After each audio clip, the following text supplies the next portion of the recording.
Hello and welcome to episode 102 of The Imperial Truth. I'm Greg. Joining me, as always, is Neil. Hello, Greg. Hello. Do you plan that gap even longer at certain points? No, I try not to. It's the satellite delay that we're on. It is, yeah, satellite delay between your ears and your brain. Yeah, excellent stuff. Before we go anywhere, well, let's thank Element Games for sponsoring the show. They've been with us a long time. We've mentioned that the other day, but really, really good of them to maintain their support of the show. And there's lots of cool stuff. Blackstone Fortress, talk about cool releases. Kill Team, Yeah. All that terrain we talked about. That's all coming out for Christmas. There's just stuff. There's Warhounds. There's everything you want, basically, pretty much. Go and check out Element Games for fantastic stuff. They and use the code or use the login through the Imperial Truth website. Yes, all the links that I put on social media as well. Essentially, there's a little bit of a little bit on the end of the website, which shows you come from us, helps us get a little bit of a kick from Element, and also lets them know that you're coming from us as well. So it's all really helpful. Thank you for the guys who do that and gals. I've just put in another order for stuff with them today. It just never ceases, does it? It's like, oh yeah, that's the thing. It's too easy. Oh yeah, it is far too easy. I resisted Blackstone Fortress for now. That's the one. I'm really tempted by Blackstone Fortress. That's the one thing that out of all the GW releases that have come out of late, it's the one thing I've looked at and thought, quite fancy getting it. Not so much. Obviously, I haven't looked into the game or how it's played because I look at the models first. But the models just are amazing. It just really, really captured me. Some of those cool sort of Imperial guys, the road traders, that massive walking robot, which I thought was amazing. Yeah, so there's some interesting stuff in there. So I love the priest in it. I think he looks amazing. There's some really seriously cool miniatures, individual miniatures as well.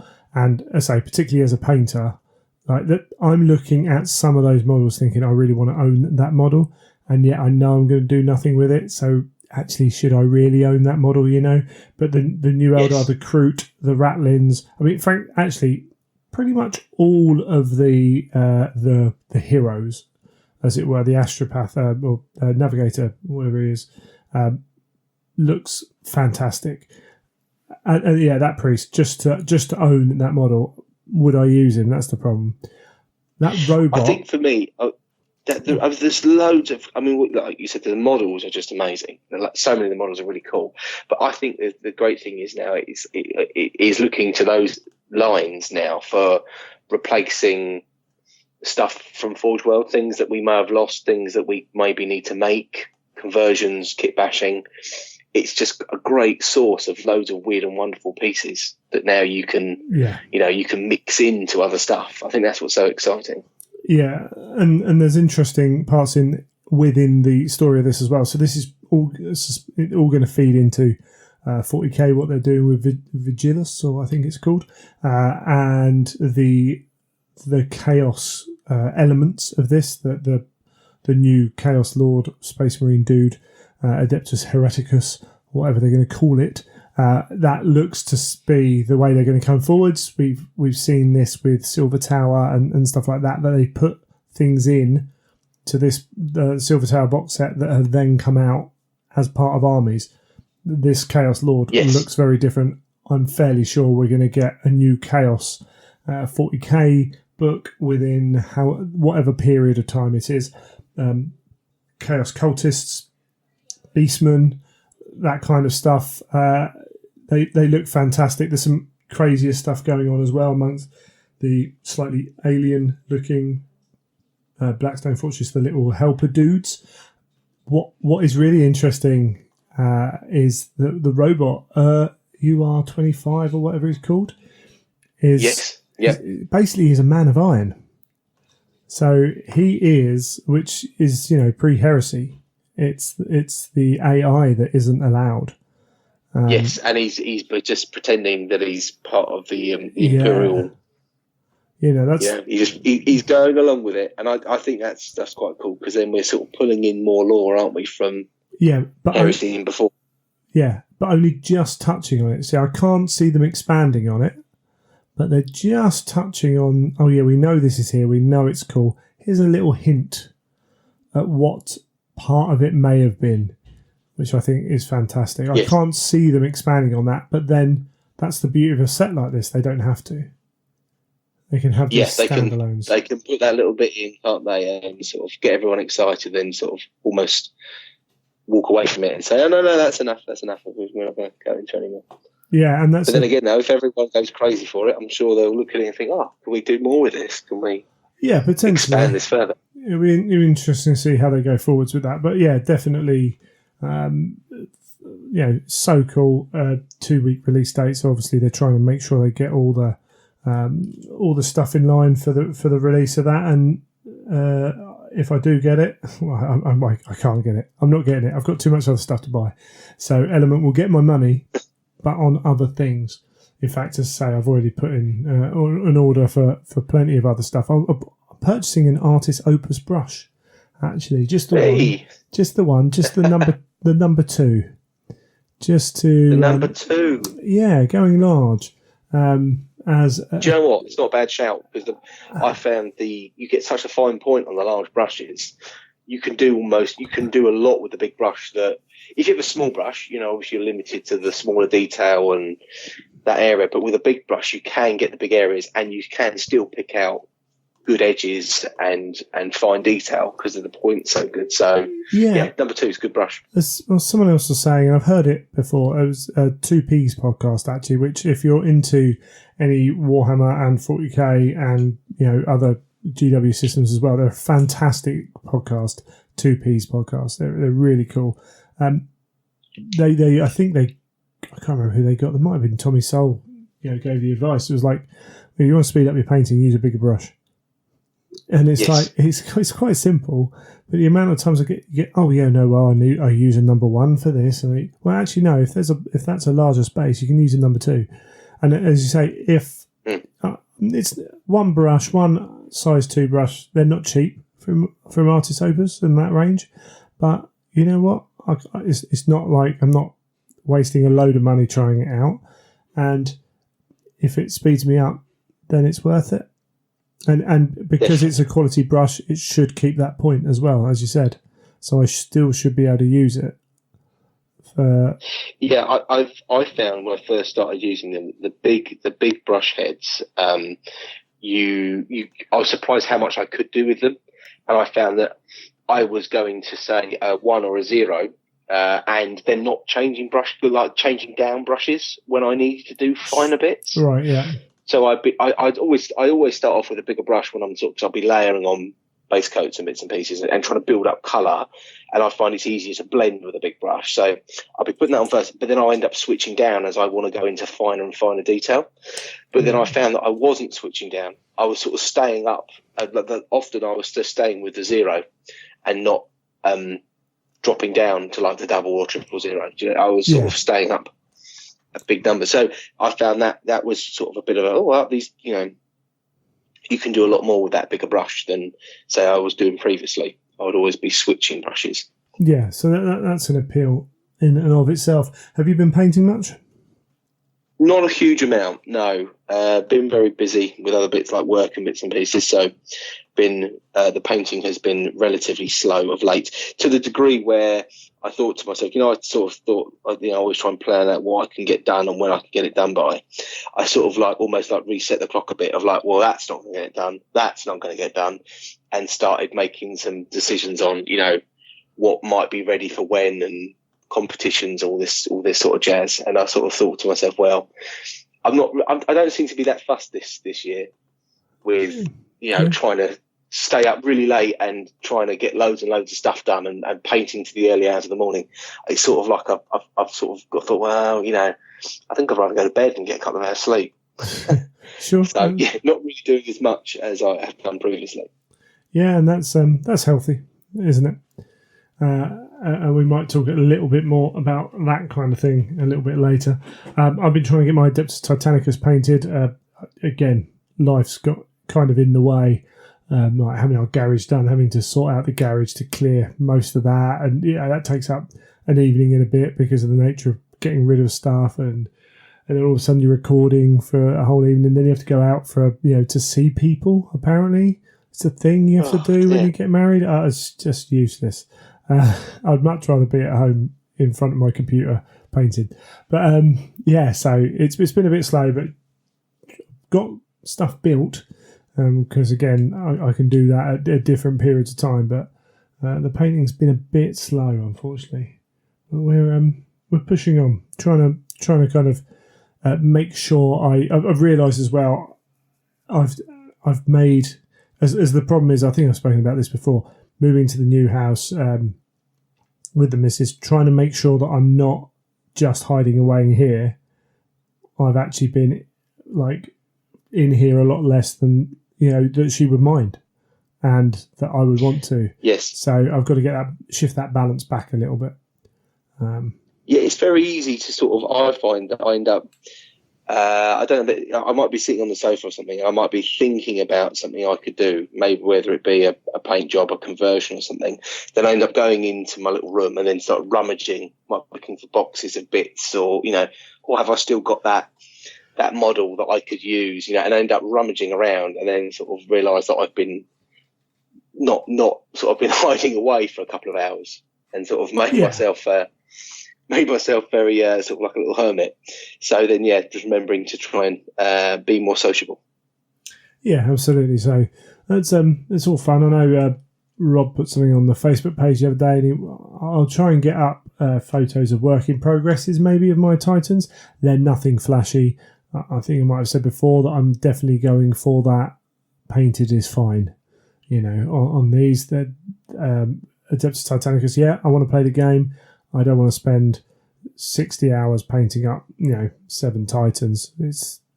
I want to be able to get them on the table, play with them. It's already bad enough that I haven't magnetised them properly yet. Although, looking at announcements, maybe it would be easier just to buy the new ones. But playing the games as well, I didn't fully know to the extent of and looking at other people's the way they've magnetised their models. That's something that I wanted to look at before I jumped into that to get the best idea, because there's various ways you can do that as well. So, but it's all gravy. Should we move on to what's actually been going on in the heresy world? Because we've actually got some stuff to talk about. Yes, I mean, what day are we starting with? Let's start with the Heresy Weekender. Yes. Now, Warhammer community have had an interesting week on Facebook. It started off with the announcement of the Heresy Weekender, because it was announced as Heresy Weekender, but with all the specialist games in it as well, and Lord of the Rings, basically a Forge World Weekender, which I wasn't too surprised that it would be that. Surprised it was called a Heresy Weekender. I thought we were going to get the same as last year, where they were going to group it with something. I thought that was what we were going to get, because that's what we got last year. Yeah, and a lot of people, it didn't help that the Warhammer community article stated it was going to be at Warhammer World, and in fact the tickets have got it's an event at Warhammer World written on it. Whether that's just because they, it's a standard ticket, and so it almost doesn't need changing, but. Yeah, so it had that, and then that was changed pretty quickly to state that we're moving to a new venue, the Radisson East Midlands Airport. I've heard via people who've heard, so it's to touch of salt again, that it's because they can do more with the space there, and they've got plans for that. I looked at the pictures, because when I booked the hotel rooms, I went on to the Radisson website, and you can go take a tour of the hotel, so those sort of link pages. I had a quick look on there, and it obviously said and it spoke about all the spaces for events or for meetings, and they had a picture of the sort of, it obviously was the main auditorium sort of style event space. And I looked at it and went, it does look from that photo to be bigger than when they used to have the main room open at the Belfry. So I was looking at it thinking, have they had the ability to sell more tickets because they've gone to a possibly bigger venue? Yeah, I don't know if they have, because I don't think we've got any stats. I know most of the people I know who I was like, are you going? Most of them got their tickets easily enough. So there could be that, but also we might have seen a drop off in ticket sales due to previous years, and then the weirdness around this year. Yep. We've got some interesting noises coming. We're still recording on phones, aren't we? So apologies for that as we go through this. So there could be multiple reasons for that. I heard it was more about the way the space was laid out. Initially, as I say, the event was listed with Specialist Games and Lord of the Rings, and they stated that due to reaction, it's going to be a Heresy Weekender. Now, it wasn't 100% clear initially, looking at that, whether it was reaction from last year or reaction from this year, but it seems to be, or people seem to think it's reaction of this year that's changed that. But it all seems a bit muddled. It seems a bit unclear and not great, frankly. But I'm going to go. Well, I love the weekend. The year that it was all going to be run by a different team. Did we have something that it was going to be run by a different team? No, I don't think so. I think it's the events team running it because the events team run all the events except for Black Library Weekender. For some reason, Black Library managed to maintain a kind of grip on running their own event with support, I think, from the events team. But they're very much in control of that. So I know it's all a bit confusing. And maybe I'm missing something really obvious. So I might be just being an idiot. But it's very strange that all happened. We didn't get pre-release tickets. Pretty much that was confirmed, maybe unofficially, but it was kind of confirmed by a member of either Forge World or GW that was down to GDPR. And this year, which I fully, I think that's fair enough in my book. Absolutely, that's the law. And then it's a lot of work, isn't it, to go back if you then got to go and check all those email addresses. So just say, right, no pre-release, a lot easier. Yeah, but with the kind of thing that it might return next year. So people yeah, of course, because then when you then redo it, you can sort of get the people's consent, and then you're whether that's a good idea or not, I will leave in the air. I think Tony's a fan of it, so I think of the pre-release sale, of having that reward, as it were, for supporting the event. And then that's not a confirmation. I don't know if Tony, but I get the feeling that Tony's a fan of it just from the way he's talked. Which I suspect means it will stay, and next year I'll get an email offering me a ticket. When they went live, and we talk about that. So 10 o'clock Saturday morning, I'd set an alarm 9:30 so I could get to the computer, log in, so I didn't have to go through that. Annoyingly, I had a new credit card, which when I actually got logged in and tried to use. It went, no, we're not accepting that. Probably because, again, the company's got the word Forge in the title. Many Americans have ended up on the phone to Forge World trying to purchase stuff because the website wouldn't let them do it. So I then had to use PayPal. Thankfully, PayPal's a good option there. But so it's that funny because exactly what you're saying, I had a similar experience. Did you? So yeah. I tried to buy through the Forge World website, then found out that I was like, why is this not going through? I tried like 5 times. And I was like, right, I changed my bank cards recently. Maybe it's got an old bank card registered. So I went through PayPal, and then when I went through PayPal, I had to reset my password. But then once I got in, PayPal just went through instantly, whereas the Forge World just kept kicking me back out again. So yeah, but that's why I was going to log on half an hour early to try and smooth that. Yeah, get all that stuff done, ready. Whenever you're waiting for tickets, log in, get sorted. the other thing that helped was instead of going on sale at 10, I got a text message from someone at 8 o'clock in the morning saying, by the way, dude, tickets are up. So I've rushed out of bed, ran down here. Mrs. is going, what are you doing? I'll feed the cats and go and buy a ticket. And messaged you straight away. Apparently they'd been up a lot longer than that. So someone's made a bit of an error there. It'll be interesting to see kind of how... I haven't seen a lot of people moaning that they didn't get a ticket. I don't know if you've seen that. That is true, yeah. I mean, so interestingly enough, obviously you messaged me in the morning and I was doing the same thing. I'd woken up, I was laying in bed and I thought, do you know what? I'm just going to get my phone out. I'm going to go on to Forge World, make sure I've got my password set, go on to Eventbrite, make sure I've got my password set, make sure I've got all my accounts up to date. So when it hits 10 o'clock, I can click, job's done. So I thought, right, and I was sitting there trying to log on and basically trying to get onto all the websites. And that's exactly when you sent me the text message and said, those tickets are up. And I was just like, oh my God. So then I quickly flicked onto Forge World and obviously saw the tickets were for sale. Now, I don't know, this may be completely incorrect, but the tickets were obviously on sale via Forge World, but I take it they're on sale via Eventbrite as well, weren't they? Apparently so, yeah. Some people said to me, I've got my tickets via Eventbrite. Now, Eventbrite, I think they can set the time they come up, the time they get released. And obviously I think that's possibly what they did for the 10 o'clock release. So I have a feeling that the Forge World ones went up early. So Forge World could do that as well. Someone just got it wrong.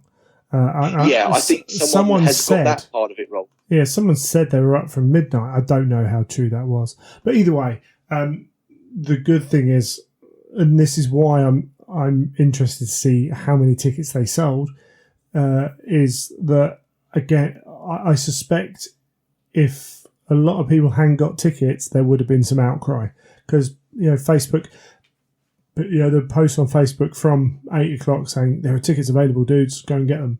So if I know that if I logged on at 10 o'clock, because I made sure that I could log on at 10 o'clock and get them, but I couldn't do any earlier and they'd all sold out, I'd be peeved. Really peeved. Yeah, exactly. So, I thought to myself, if they sell out before 10 o'clock and it gets to 10 o'clock and you can't get any, there's going to be a lot of upset people. The fact that there did seem to be plenty about and they were there for several hours. It did sell out, which is obviously a bonus. Obviously, I think that's good for the event, but it wasn't a mad rush like previous years where it was like 5 minutes or 2 minutes and they were gone. You had plenty of time. Yeah. So that leads us to a couple of things, really. One, like how many tickets have been sold? If this was planned as a multi-system event, then you expand that number of gamers over that many systems, and you're going to have crossover. Yes, I like everything. Another bloke's going to be, no, I only like Heresy and Adeptus Titanicus, and then someone's like, oh, actually, I like Adeptus Titanicus, Necromunda, and Lord of the Rings. And so you spread those people out across the different systems, and they're looking in different parts of the event. It's Heresy. Yes. It's Heresy and Adeptus Titanicus only, which is effectively Heresy anyway. So if we've got more people, then there's going to be a potential that the crowds around all the models, around all the designers are going to be bigger, and it starts to feel like an open day, even if it's a weekender. Yes. And that, I think, would be a shame, because we've always said the beauty of the weekender is the intimacy. And even like the year they sold more tickets, yes, the place felt busier and a bit more crowded, but it wasn't even that. It was the fact that it was like, well, actually, no, I want to be in that seminar, and I don't want to be sat, 50 rows back. I want to be able to see what's going on, and I want to be able to walk in and speak to, Sam and not have to queue for 20 minutes to do it and that kind of thing. So there's a lot of interesting things. They're obviously trying something. So, it might be the best thing that ever happens to the weekender. But the record's been such that I'm a little bit apprehensive. Yeah, there's a touch of apprehension in the build up to it. I'm going to go and have fun because I know loads of people I know are going to be there, and it's always good to go and meet the crew behind it all. But it'll be very interesting to see what they've got going on. And yeah, definitely. I mean, did you see my post on Instagram? Can't remember. No. So I post up. I think it was about 9:00ish, just to say, and I've bagged my tickets to the Heresy weekend. The tickets are up for sale, so like if anyone's interested, go to Forge World, etc., etc. And then Darren Latham commented saying, "Oh, you're not going for a Golden Demon, are you?" Yes. And obviously, we've already discussed this, but obviously I said, "Well, no, I'm not actually, because I know that you're not running them anymore. But actually, I do generally love the Heresy and want to go to the Heresy because I enjoy it so much, whether there's a Golden Demon there or not." And then, of course, there's a few comments, people saying, "Oh, there's not going to be a Golden Demon. There's not going to be a mini demon." And then Darren was like, "No, no more mini demons as far as he's concerned." And all this, that, and the other. Now, we know we've seen on there that they've mentioned about the painting competition, which is what I've been told is that's a Warhammer community painting competition. So jury's out on what's that's going to be like. But for me, I always feel as like a part of me is a bit like a part of my enjoyment of the Weekender is no longer there because that was always such a once they introduced the Golden Demon to Heresy Weekender, I absolutely was literally like, well, this is my absolute favourite event. Yeah. Because I love going. I went to the previous Weekenders because I loved the Heresy. Then you've thrown in a Golden Demon as well. Then I had there was literally no reason why I wouldn't want to go. But now it's a bit sort of like, well, I still really want to go because I really love the Horus Heresy. But I'm a little bit sort of like, well, let's see how good this year is. Because I now haven't got that extra distraction of if there's a few crap seminars that I don't fancy going to. I'll go and look at all the Golden Demon entries, or I'll go and speak to some of the, some of the other Golden Demon painters that are hanging about. I haven't got that outlet, so I will be very seminar based. I saw someone else essentially saying the same thing in much fewer words, but I wonder if that's helped with ticket sales because there was definitely a part of the Weekender that just sat around that Golden Demon hall. And they were pretty much there just for that. They went between the bar and the Golden Demon section. And that actually drew away from the Weekender as well, because that was tickets for people who are thoroughly invested in everything and would be involved with everything, who, those tickets were going to people who were very solely invested in that one thing and hang out in their little group. And that's cool. That's fine. But when you've got a limited ticketed event, when people aren't engaging as much, it does affect it. And it's unfortunate for those people who like the mini Golden Demons.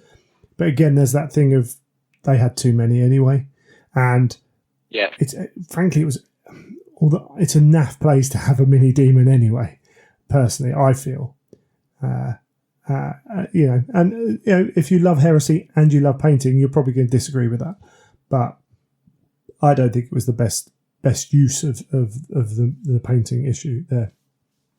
So that I'm still interested to see how they run the community painting competition, because without it, maybe they're just trying to level it up a bit and say, right, okay, your Golden Demon is your big competition. Your community painting is your entry into sort of, I fancy going to some painting competitions, so I'm going to try my hand at this first.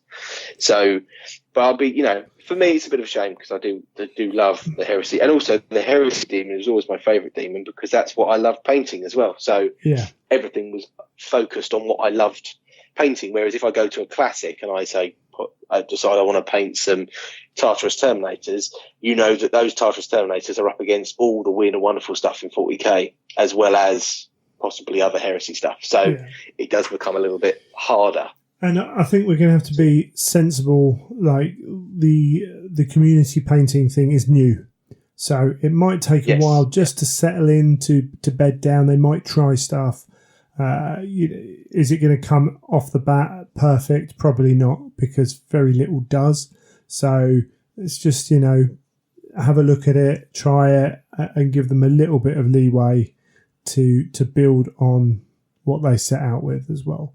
But I'm looking really hyped for it. Another thing was I bought 4 tickets, which again is something I think they can fix very easily. I think 2 is a very fair number for you to be able to purchase. Yes, I think so. The only issue is, I suppose, when you're doing it online, maybe that's not easy to limit an account like that. People could just set up another account. It's very easy to get around. If they really want to, I suppose. But then most people then, so I bought 2. I had another friend that was going, but I just said, get your own ticket. Sure. It's not the hardest thing in the world to do, is it? If you're buying, you might want to buy one for someone else because you might definitely want to be going with a friend to share a hotel room, etc. But other than that, people can get their own tickets, can't they? So it's not. Yeah, absolutely. But we didn't know that in a way. So those tickets went up early. So I'm like, okay, well, how long are they going to sell out? Are they going to sell out before 10 o'clock, before my friends who I want to meet there are able to get a ticket? Yes. The sonar's back. So, I'm going to buy 4 tickets here, because if you don't get a ticket, there's one for you. And then I know Kenny in America he was considering coming. So, he at 10 o'clock in the morning's 5 o'clock in the morning his time. Chances are he's not going to be awake. The fact it was 8 o'clock in the morning means it's 3 o'clock in the morning. Well, he's certainly not going to be awake to see that they've gone on sale 2 hours early. So pick one up, maybe him. Caleb was talking about possibly coming back. Well, that was midnight his time. I don't know if he's awake or not. So I'm like, I buy 4 tickets. The one thing I won't do is sell them on at 100, 200 quid, right? I wouldn't do that. Yep. I can always return them to Forge World and someone else can purchase them. So I bought 4 tickets. Those 4 are provisionally booked out for people who've said, "Oh, I'm thinking about coming," or they've got money issues, or not money issues, but cash flow issue. So I'm fairly sure at least 2 of them are going to go to people I've kind of reserved them for. But it's just another interesting one. And moving into next year, I think when they have the pre-sale, you should definitely. I really want Forge World to limit that to 2 tickets. As someone who bought 4 tickets this year. Yeah, I think that's the fairest way of doing it. Yeah, and again, personally, and I'll say it with every weekender. We said it about the Black Library weekender that's just gone. Get the tickets out earlier. Get the dates out earlier. This hotel should be booked. Right, next year's should be booked roughly now. Right, because they know where they're going to run something. So book it now. And 6 months before the event, let us know the date at least. All right. And some people are going to go, I booked a Radisson as soon as they were announced. Cancel the ballroom for stuff. If I don't get a ticket, I'll be able to, cash it in. It's fine. You're going to get that. But also, a lot of these hotels probably reserve so many rooms for a weekender rate. You can do that as well. So they hold rooms back because they know they're holding an event. So I would like to see that particularly for people travelling from, America or even parts of Europe where it's not cheap. It would be good to see, I think. But definitely. Hey ho. Talking about events, Adepticon. So if you're listening to this close to release date, then the tickets go up Sunday, the 18th, 19th, whatever it is, at a reasonable time for us. I think it's like 7 p.m. And I actually sat down and had a look at the Heresy schedule. And I was a bit put out to start with. And I completely understand the reason why, but there's no planned Heresy on the Sunday because the guy's got to pack up and drive home, basically. And they live a fair distance from the event. But I have been told that there will be, certainly in the morning, mid-afternoon, I think there'll be scenery still left out to play on. So I'm planning my what I'm going to be playing in at Adepticon, which I think is just going to be that I'm toying with just doing a Centurion and a Zone Mortalis and then some open gaming. Okay. Keep it nice and easy on the way out there with what I have to take, and then playing Age of Sigmar on another day. But Yeah, I'm looking forward to that. But set your reminders if you are going. Yes. To yeah, jump definitely. on there. Lots of cool stuff, and some of the tickets are quite limited on some of those events for good reasons. So really looking forward to that. I suppose we should talk about what's actually come out from Forge World. It's weird that we've actually spoken quite a lot and not spoken about, and we've actually got something to talk about. Yeah, absolutely. So we've seen the Alpha Legion Praetors, both the Terminator and the. There was quite a lot, and this is interesting. So both the Alpha Legion Praetors looking absolutely gorgeous, and then the Landspeeder, 2 sets of the Landspeeder, so basically different weapons. So you have to buy the set with it and hope you want those 2 weapons, which is a bit of a bit of a shame. There might, I'm sure there'll be some swaps going on heresy trading or whatever. But yeah, that 3 releases effectively. 3 separate models, 1 3.5 if you include the extra weapons. But I'm wondering if this is going to be the style of Forge World release going forwards, in that we have essentially you have most months you have 4 Fridays in the month. Are we going to get Lord of the Rings Friday, Specialist Games Friday, Age of Sigmar / 40k Friday, and Heresy Friday? Because yes. To have the Landspeeder and the Praetors come out, like they're not linked, but to have the 2 come out at the same time, bearing in mind we've had a few weeks of before without having anything, and there's a lot of Lord of the Rings stuff to come out. Specialist games now, you're talking Adeptus Titanicus, Blood Bowl, and Necromunda. Plus, they're going to release another one at some point. If they release one thing a quarter for each of them, that's 1 a month. So that fits into that kind of time scale as well. They might not always release something 40k or Age of Sigmar, but it allows them that space to play around with. Yeah. Complete guesswork. Yeah, so, I mean, what did we have the last time round? Did we? Because you're saying we've got this possible schedule. What did we have last time? Last week was the large Age of Sigmar dragon. And we had the big Necron toy.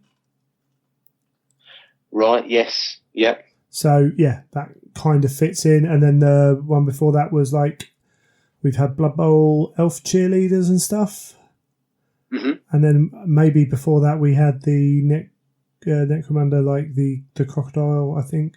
Something like that. I don't know, like this is, I could be way out, but I think it's felt very much like we've had a Blood Bowl team 1 week and a star player, and then next week we've had another system or Lord of the Rings thing.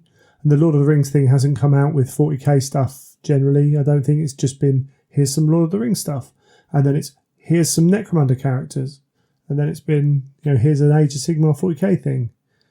So it just over the last few weeks, whether it's true or not, it feels like they don't want to cross-pollinate their release day amongst multiple systems. Which, if you play multiple systems, is maybe not so much a bad thing. And to be honest, all I think, you're never going to please everyone. So whatever you do, there's going to be some whiny people on Facebook moaning on your thread, and you just have to expect and accept that. Unfortunately, what I think most reasonable people like is to know roughly what's going on. So if I know that 3rd or 2nd week of every month is a heresy release, then the 3 weeks wait between that isn't as bad. Yes, you feel as though something's coming. Yeah, you're like, because at the moment, it makes it a lot easier. Yeah, if you don't know anything's coming, as we were saying, it's another week without anything. Oh, it's another week without anything. Well, you suddenly turn that like negative view to, well, it's only 2 weeks till it's heresy release week. So you can play with that a little bit, if it's done like that. But we shall have to see going forwards. Maybe make a note of it and have a look, because they disappear off the Forge World pre-release thing. Is it's changed from what it used to be, so they disappear off of it quite quickly. But yeah, so that's interesting. That might be a thing. And we're going to get some releases coming up to the weekend. Coming up to Book 8 coming out. We're going to have to get some releases. So it's fine. It's all cool. And did you see the Forge World painter guy has left? The Giuseppe, yeah. Giuseppe's left because I noticed obviously they put an ad up for a Forge World painter, and then obviously he's posted up that he's left. And the one cool thing I did think he put up there that he's got obviously a lot of stuff that he's painted that's obviously waiting to be released. So at least it's not like, well, yeah, everything I've painted you've seen, because then you'd be a bit sort of, clearly they haven't got a lot to get on with. Yeah, they're not going to be releasing a Book 8 with then not follow it up with anything, are they? Well, you would hope not. So yeah, so we can expect stuff to come out, and we'll look forward to that.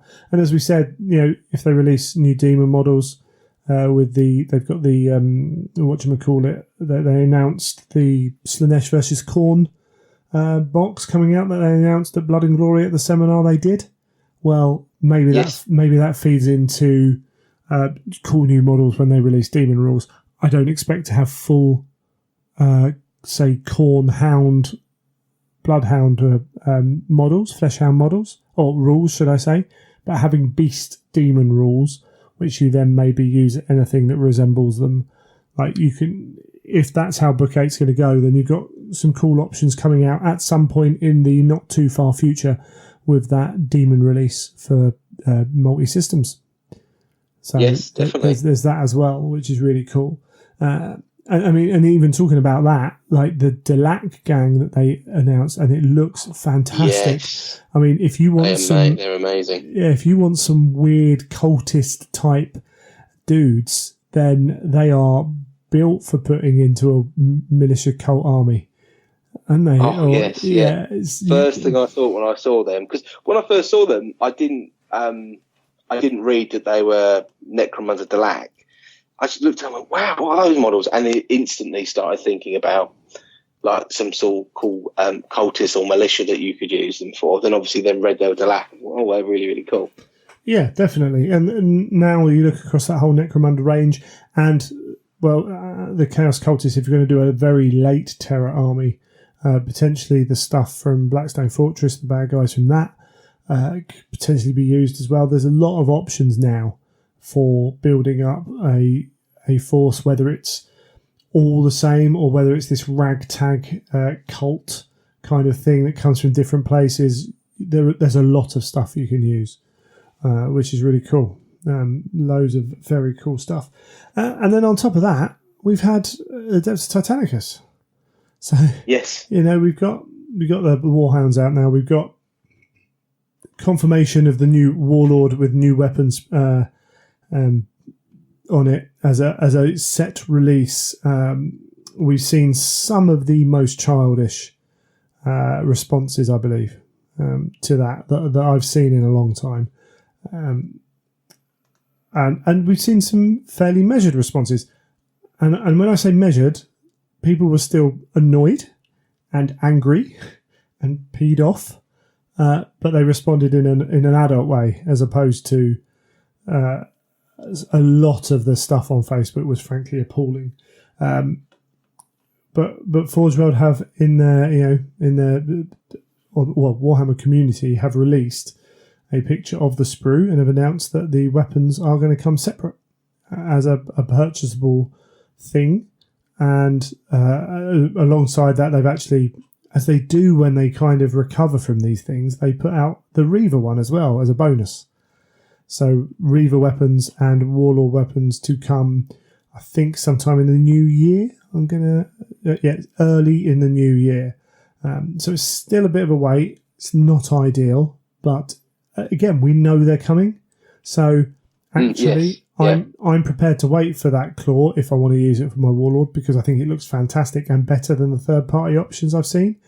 Whereas if we didn't know that was coming, I was getting... When they announced the Warlord, you wouldn't be able to buy the weapon separately. I'm like, okay, fair enough. Or they didn't announce that, but when they announced it, it was coming as one kit.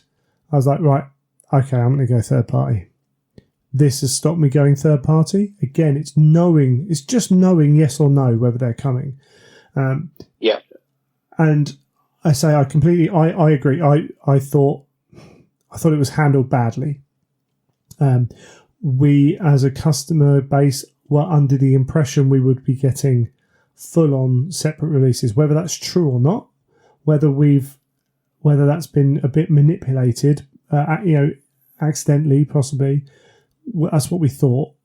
When we find we're not getting that, we're frustrated, we're angry, we're annoyed. And I will say that. But you kind of deal with it. The big problem they've got is Warhammer, the people who answer, the community guys who answer on Facebook, can't tell us anything. They either don't have the information or they're not allowed to give the information at a certain point out. So their answers, when you keep asking, are they going to do it? Well, I don't know. We don't know. We'll have to wait and see. Their responses sometimes are a bit sassy. That doesn't always go down well with people. And that's unfortunate. I kind of like some of those sassy answers. Sometimes I think, actually, I looked on that post like 2 minutes after it happened, there were 7 comments. 10 minutes later, there's 230 comments. And a lot of them are very shouty man into the void. Some of them much more kind of constructive.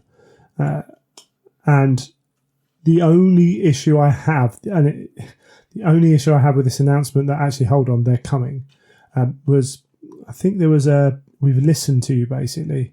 We've heard your voices and we can confirm the weapon frame for the new will be made available. And there are things on Facebook which have said it was the response of the fans meant this happened. Unfortunately, a lot of people have then gone, see, we were right to do it. I was like, well, you weren't right to do it the way you did it. You don't have to throw all your toys out the pram to make your point. Some people emailed directly to Forge and said, look, I bought into this game, and frankly, this decision has made me question whether I buy anything more and just sell my stuff off. And a lot of people felt that way. You can do that without demanding stuff and saying you've been robbed and this kind of thing. Yeah, emotions get the better of people, but and I know that if you got a lot of those people off Facebook and talk to them in real life, it wouldn't be quite as extreme, because that's what the internet does. It heightens those kind of emotions as well, allows them to come through. But what is good is we're getting the individual weapons. I don't know. Adeptus Titanicus is fantastic. Played it last week at the club with, I had 4 Warhounds, a Reaver, and a Warlord, and the difference that the game is so, it's just so, I don't know, if it just feels like your every decision's kind of important in the way that all the old school games did, but without all the over the top detail that the old games had. Like, you can literally, ching, ching, ching, oh, okay, I'm doing this. Okay, I'm doing this. Okay, right, yeah. And once you've played the game a handful of times, it's not a chore to play it. It's smooth. And there are issues with it. Balance within missions. Frankly, well, so far as I've played, there's some big issues. Some of the rules, some of the weapon choices, you're like, why would I ever choose that weapon? Like, literally, why would I ever choose that weapon over the others? But but also within that, you need to be playing with decent scenery or decent amounts and the right type of scenery, as usual for any war game. It's great fun. I love it. I think it's absolutely fantastic. And they're going to break my wallet when they release more new Titans. New classes of Titan as well, eh? Yeah, well, yeah, indeed. Titan Death, I won't spoil it. I did put up a couple of things online, really not spoilers, talk about this with Michael, but the smaller than a Warhound Titan has been kind of announced, as it were, and I wouldn't be surprised to see something like that hit 40k at some point. Well, yeah, if you're talking that, stuff that's smaller than they've already produced, then yeah, I'd say that's definitely going to be something they're going to look to produce in resin. Yeah, you can't really see why not, that they wouldn't do it, and it's all linked in. Guy, when he was writing that, was working with Forge World, so it's it's all part of that. Some of the old names are returning as well, like Night Gaunts and things, although their size may have changed from what they originally were. I think they were originally a type of warlord. Was it the Rapier class scout, which is smaller than a Warhound? Yeah, I mean, smaller than a Warhound, it's going to be somewhere between a Knight and a Warhound. Yeah, that'd be amazing to see. And I've been playing around trying to choose names for all my Titans as well, and I'm going to do an order. Versatile Terrain, I've got a sale on at the moment. We mentioned they supported Blood and Glory, the Heresy, and Adeptus Titanicus elements of Blood and Glory. And I've been chatting to the guys there. I'm going to put an order in once. The only thing I need from when I do my names is I want little name kind of slot things that the cards can slot into with the name of the Titan on, so I know which Titan's which. No, I'm not going, oh, that's the left Titan. Hold on, did they cross over at some point? Oh, yeah, because at the moment I'm regularly going, oh no, that's the wrong set of Warhounds. Oh, rubbish. So, once they do that, I'm going to spend some money with them as well. Yeah. Fabulous. Yeah, no, absolutely fantastic. Yeah, so it looks like Adeptus Titanicus, they've had this problem with Specialist as well. They're running that with other Specialist games. They're running that fine balance of trying to maintain a constant revenue stream, which means you can't release everything at once, which means that people have to wait for stuff. And I think they could possibly have preloaded a little bit more. Certainly for Necromunda, I think they should have had 4 gangs ready at the start, and the weapons come long enough after that it just kind of annoys people. But I understand why they do that. Adeptus Titanicus, now we've got the Warhound out, you can play the games, but people are still sitting there going, well, I actually don't want this weapon loadout. When am I getting my weapons? And they're effectively going to wait best part 5 months before their Warlord can have different official weapons.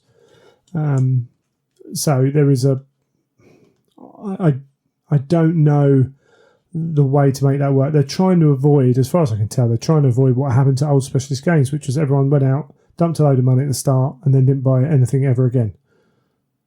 So I completely understand why they do it. Yeah, and there was this model, GW model, wasn't it, that every week it was like, look what we've released, and it was like, it was so fast paced that you couldn't keep up with things. It was just, every week big release, every week big release.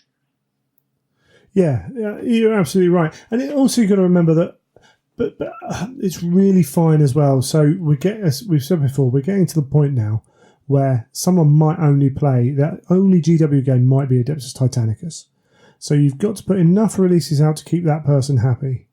But also remember that your Adeptus Titanicus players might also play Horus Heresy, Age of Sigmar, and Blood Bowl.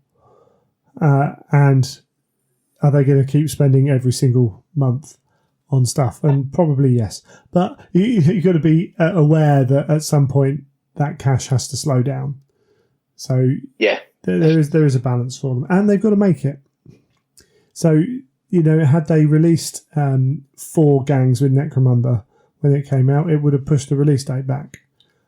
Personally, I'm cool. I would be cool with that one. Adeptus Titanicus is a bit easier in that it's the same models.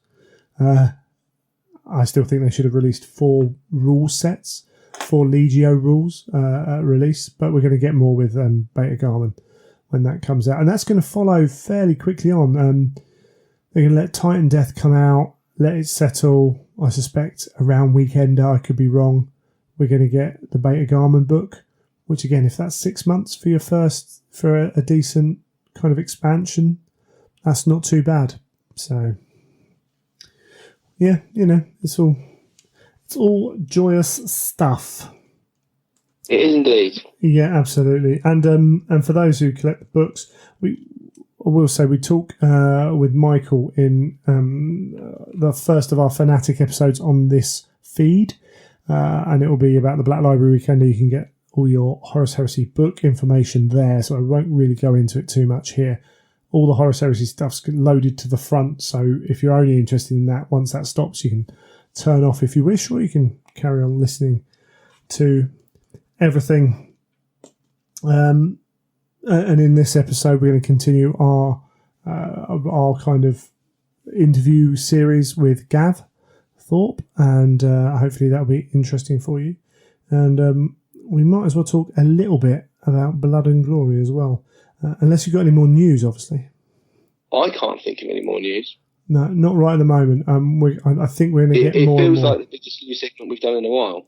It is long. It is long. Best part of an hour on that thing. But we've had stuff to talk about and some interesting stuff to talk about. Well, I think it's interesting. People might be bored out of their brain, but bless them. All right, we'll take a break and we'll come back.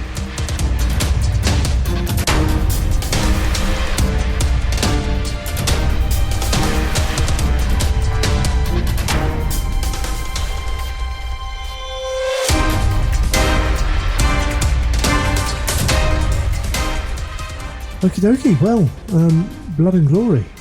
It's all done and dusted.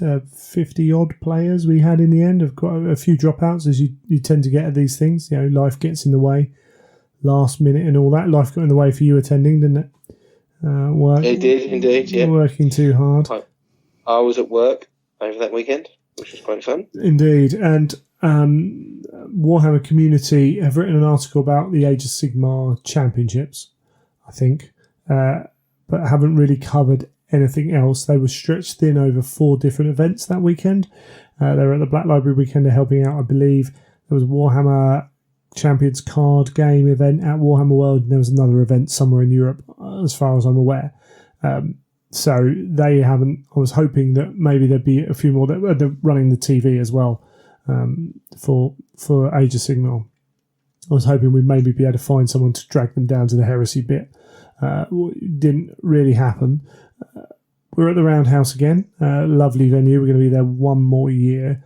This time, however, the event's grown, and they'd sold 220-ish tickets for Age of Sigmar. There were quite a few dropouts, but that meant that along with Warhammer Achievements for Age of Sigmar, which had, I don't know, 30, 40 players, they got the whole Roundhouse to themselves, the main Roundhouse part.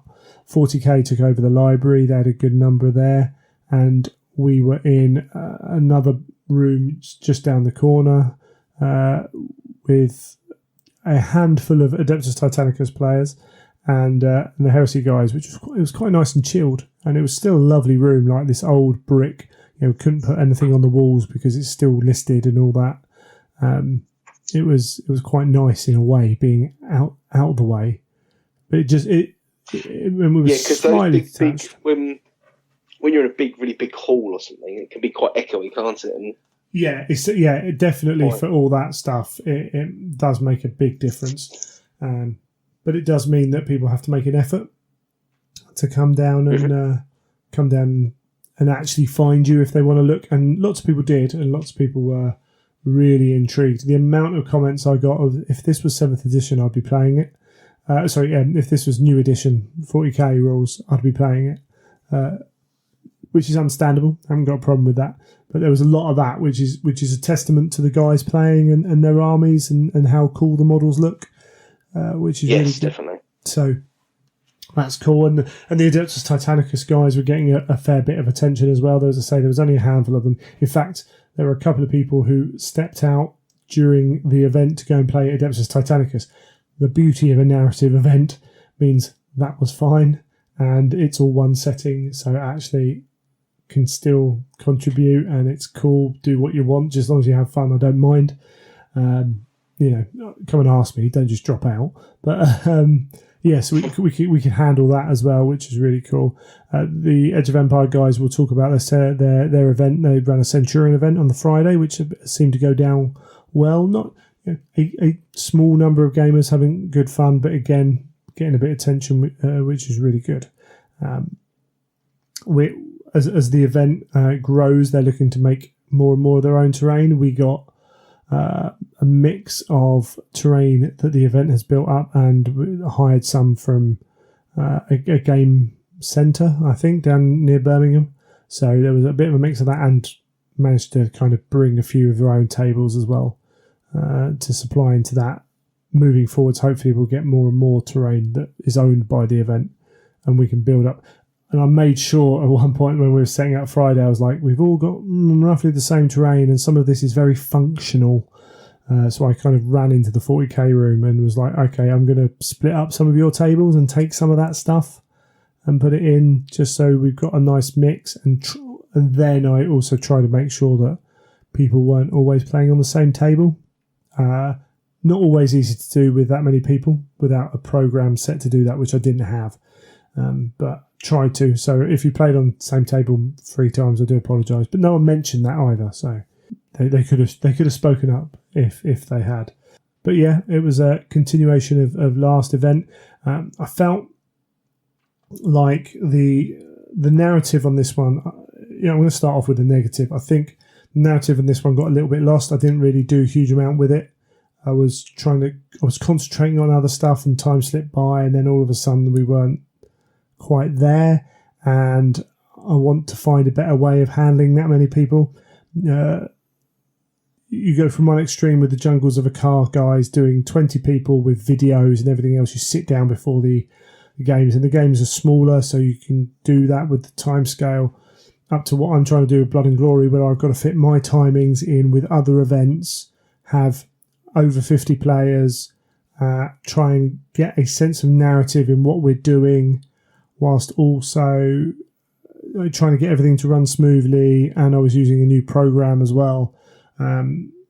It's something I'm very aware of for next year that I want to improve and get that a lot better. And I'm looking partly at that in bringing some other people in as well, because it is tricky to do that, I think, when you've got a large group of players. As usual, as I've done for the last few events, I put all the kind of stat info up online before for the armies we had. Very interesting to see not many Primarchs at the event. I think there was really? That's interesting. Yeah, I think there were like 4. Do you feel there's a bit of a shift from that now? Do you think people... it's almost that their armies are changing now, where they've had the Primarch and they've had that type of list, and now they're looking to try different lists out? I think it's a handful of things. I think there is that element in that some of the people who come to my events are real veterans of heresy. So yeah, they've had the Spartan with the Primarch with his 10 mates and everything else. And not only have they had that and used it and enjoyed it, but they've also seen how much of an Achilles heel that can be.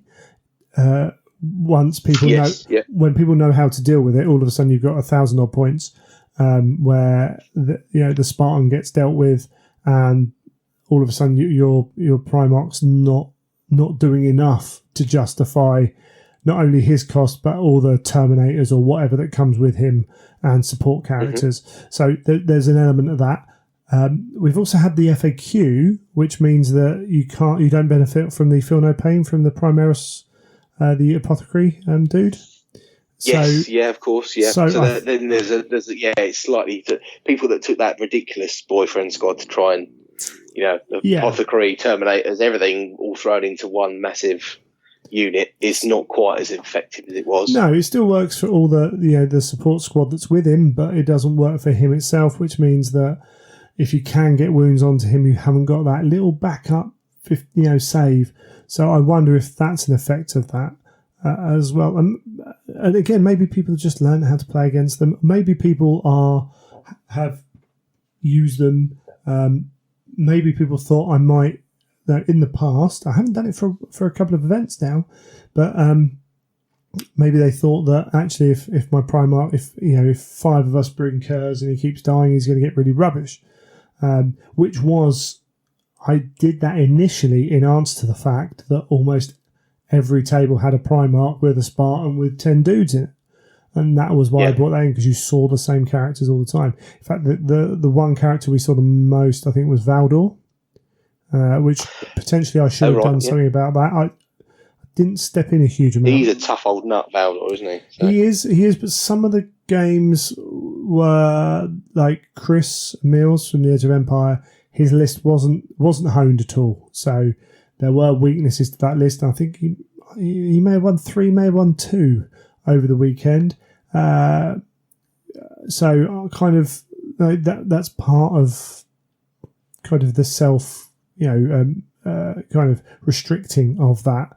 And he loves Valdor. He just wants to bring Valdor. That's cool. Bring Valdor. Yeah, he's a serious beast. But also he's not quite. He doesn't quite do all the things since the latest FAQ either. So there is that. We saw there was a few armored breakthrough lists come. One Dark Angels, one can't remember the guy's names. I do apologise. Lots of faces, lots of names, lots of armies, and they don't always link. I find I remember people by their armies and their models more than I do by their face. Absolutely. So even at the event, I'm walking around going, yeah, I know the name. Oh, I know the face. Oh, you're that army. I don't know your name. You're either Joe or you're John, and I can't remember which. So that happens a lot, unfortunately. But yeah, he did quite well. I think he won all 5 of his games, and potentially I missed a trick on that one actually in matchups and maybe affecting that rule set a little bit or that army a little bit. We had Mark Frost bought his Warhound, which is lovely. It gets a lot of attention. I think he might have only won 2 games. Again, the way, because it's Night Lords with the Warhound, it wasn't. Sometimes his army's coming in a bit piecemeal, I think is sometimes the issue there, and it shows that a Warhound, it's one of those things, if it can be dealt with, it's almost a liability. Whereas if someone can't deal with it and it's allowed just to fire with impunity, then it can maybe not be as fun for your opponent. I think the only benefit is that a lot of heresy games, there's often a lot of heavy firepower or heavy. People are so used to having to try and take out Primarchs or heavy tanks that it's not like you very rarely, I think, have an army where they haven't taken any sort of tank, anti-tank weaponry in there. So even if they've got an army that the Warhound's on the table and the other stuff's coming in reserve in piecemeal, then you've got probably a lot of focus to, well, just chuck everything at that Warhound. I'm going to fire everything at it. Absolutely. And then suddenly it's having a bit of and then suddenly it start maybe dancing around, trying to think, well, hold on, I better avoid those las cannons. Yeah. There were, I might need to duck behind this building. And it's this, I mean, go on and get about it again, but it's the super heavy rules as well. So the super heavy rules allow it just to keep functioning till it's dead. So that's a strong point in that, and that's maybe a reason we saw there were quite a few Lords of War super heavies at the event from glaives and variants of that chassis, a few knights and various other things, and that seemed to be like the glaive and what's the other one called? Oh, I can't remember for the life of me. My mind's gone blank. There was it seemed to be glaive. And I'm trying to think what one you mean. Falchion, yes, yeah. Yeah, the Falchion. There was a. I'm sure there weren't huge amounts of them, but they kept cropping up as stories. So I think there's an element of they maybe have flourished a little bit in a new meta, if you will, of this event. Because again, it changes every event you go to. But yeah, they seem to do quite well. All jet bike mainly jet bike White Scar army. Pete Reese, again, that causes big issues to certain armies. I think in most matchups, jet bikes are just good. They're just good. Yes, they are. They're very versatile. Essentially movement 12 Terminators with they're not that great in combat, but with movement 12, 2-up save, you can jink. You've got a heavy weapon on them. You don't need to be in combat. So they have that going for them. But again, on the other side of things, there are very different armies. I think the only legion we didn't have was Blood Angels, if I remember correctly. We had one Emperor's Children, Loyalist Emperor's Children. Had Iron Hands. Yeah, I'm pretty sure that we the Blood Angels were the only legion not represented. And we had Black Shields on both sides. We had militia. We had Shattered Legions as well. So a nice variety of different stuff. And as I say, some of those armies were further up the scale, and some were further down the scale in how much punch they could put out. Did see some. Will Henry is a name that he normally brings something that's quite interesting. And I think he had Raven Guard, which a Raven Guard force which surprised a lot of people. You know, the guy could play the game, which makes all the difference as well. But I must admit, I kind of wish I'd kept an eye on his games a bit more, just to see kind of what he was doing. Because I'd walk over and it's like, how's it going? To his opponent, it's like, yeah, really bad. I'm like, oh, really? Okay, cool. Don't actually know what he's doing with those guys to do that in that way. It's not, the Raven Guard aren't something I've looked at a huge amount, but they're quite cool. And yeah, so a few Custodes players. Always quite interesting to see a poor World Eaters player got matched up against Custodes in the first two games, and then some allied Custodes, I think, in the third game. Randomly, unfortunately. If I'd known that, I probably would have changed it. And he's like, I just want to run and hit stuff. And I'm like, okay, cool, yeah. We'll give you a game where you can run and hit stuff. And his next game was made sure that he avoided any of the Golden Boys. But it's always great to see that you still, even within this event, you've got people who are fun to play. Will's an absolute gent to play the game, but I know that he's always going to be a tough opponent for people. And then and he's thinks tactically, and then you have the people who are like, no, this unit have to run and charge stuff because that's what they do. I still love the fact we get a lot of that in the game as well. A lot of that real background coming through. Yeah, and things like Zardak, regularly trying to turn himself into a greater demon and all that kind of stuff, all within that kind of event, which can encompass all that quite well. It was unfortunate, things happen, you couldn't come, but maybe having one more person there would have allowed a bit more oversight of stuff like that, but we live and learn. For sure. Thanks to Michael from Edge of Empire for being my spare player. He was in and out of various games as people either failed to turn up or dropped out to do other things. It was always great having a very willing spare player to jump in. Makes life so much easier as an event organizer. But yeah, I don't know how much I can talk about the event really, because we've done it before. It's fairly standard from an organiser's point of view. We only had 4 kind of awards to give out of this one, which is my fault. There should be more. In fact, there's one guy who's going to get something at some point when I finally work it out.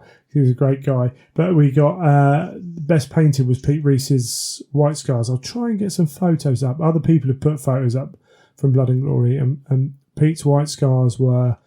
It was interesting. I was talking to some people about the voting, and they were like, I think technically this army's better, blah blah blah, but Pete's were the one army where they jumped out at you as being well painted, because all right, cool. You know how some armies are just like, well, that army's going to win because it just does everything it needs to do to win. It's white, so that always helps, doesn't it? It's bright. It stands out amongst a lot of dark armies. They do stand out really well, don't they? So it's very well painted, and there's lots going on in it. It kind of just ticks all the boxes to get votes from players, because that's how we did this one. So I think that's a fantastic way to kind of for that to happen. Yeah. Best Sports was won by Sam Shaw, friendly northern lad. Always got a smile on his face, and obviously for his games must have as well. And a special mention for Tony Spamer as well.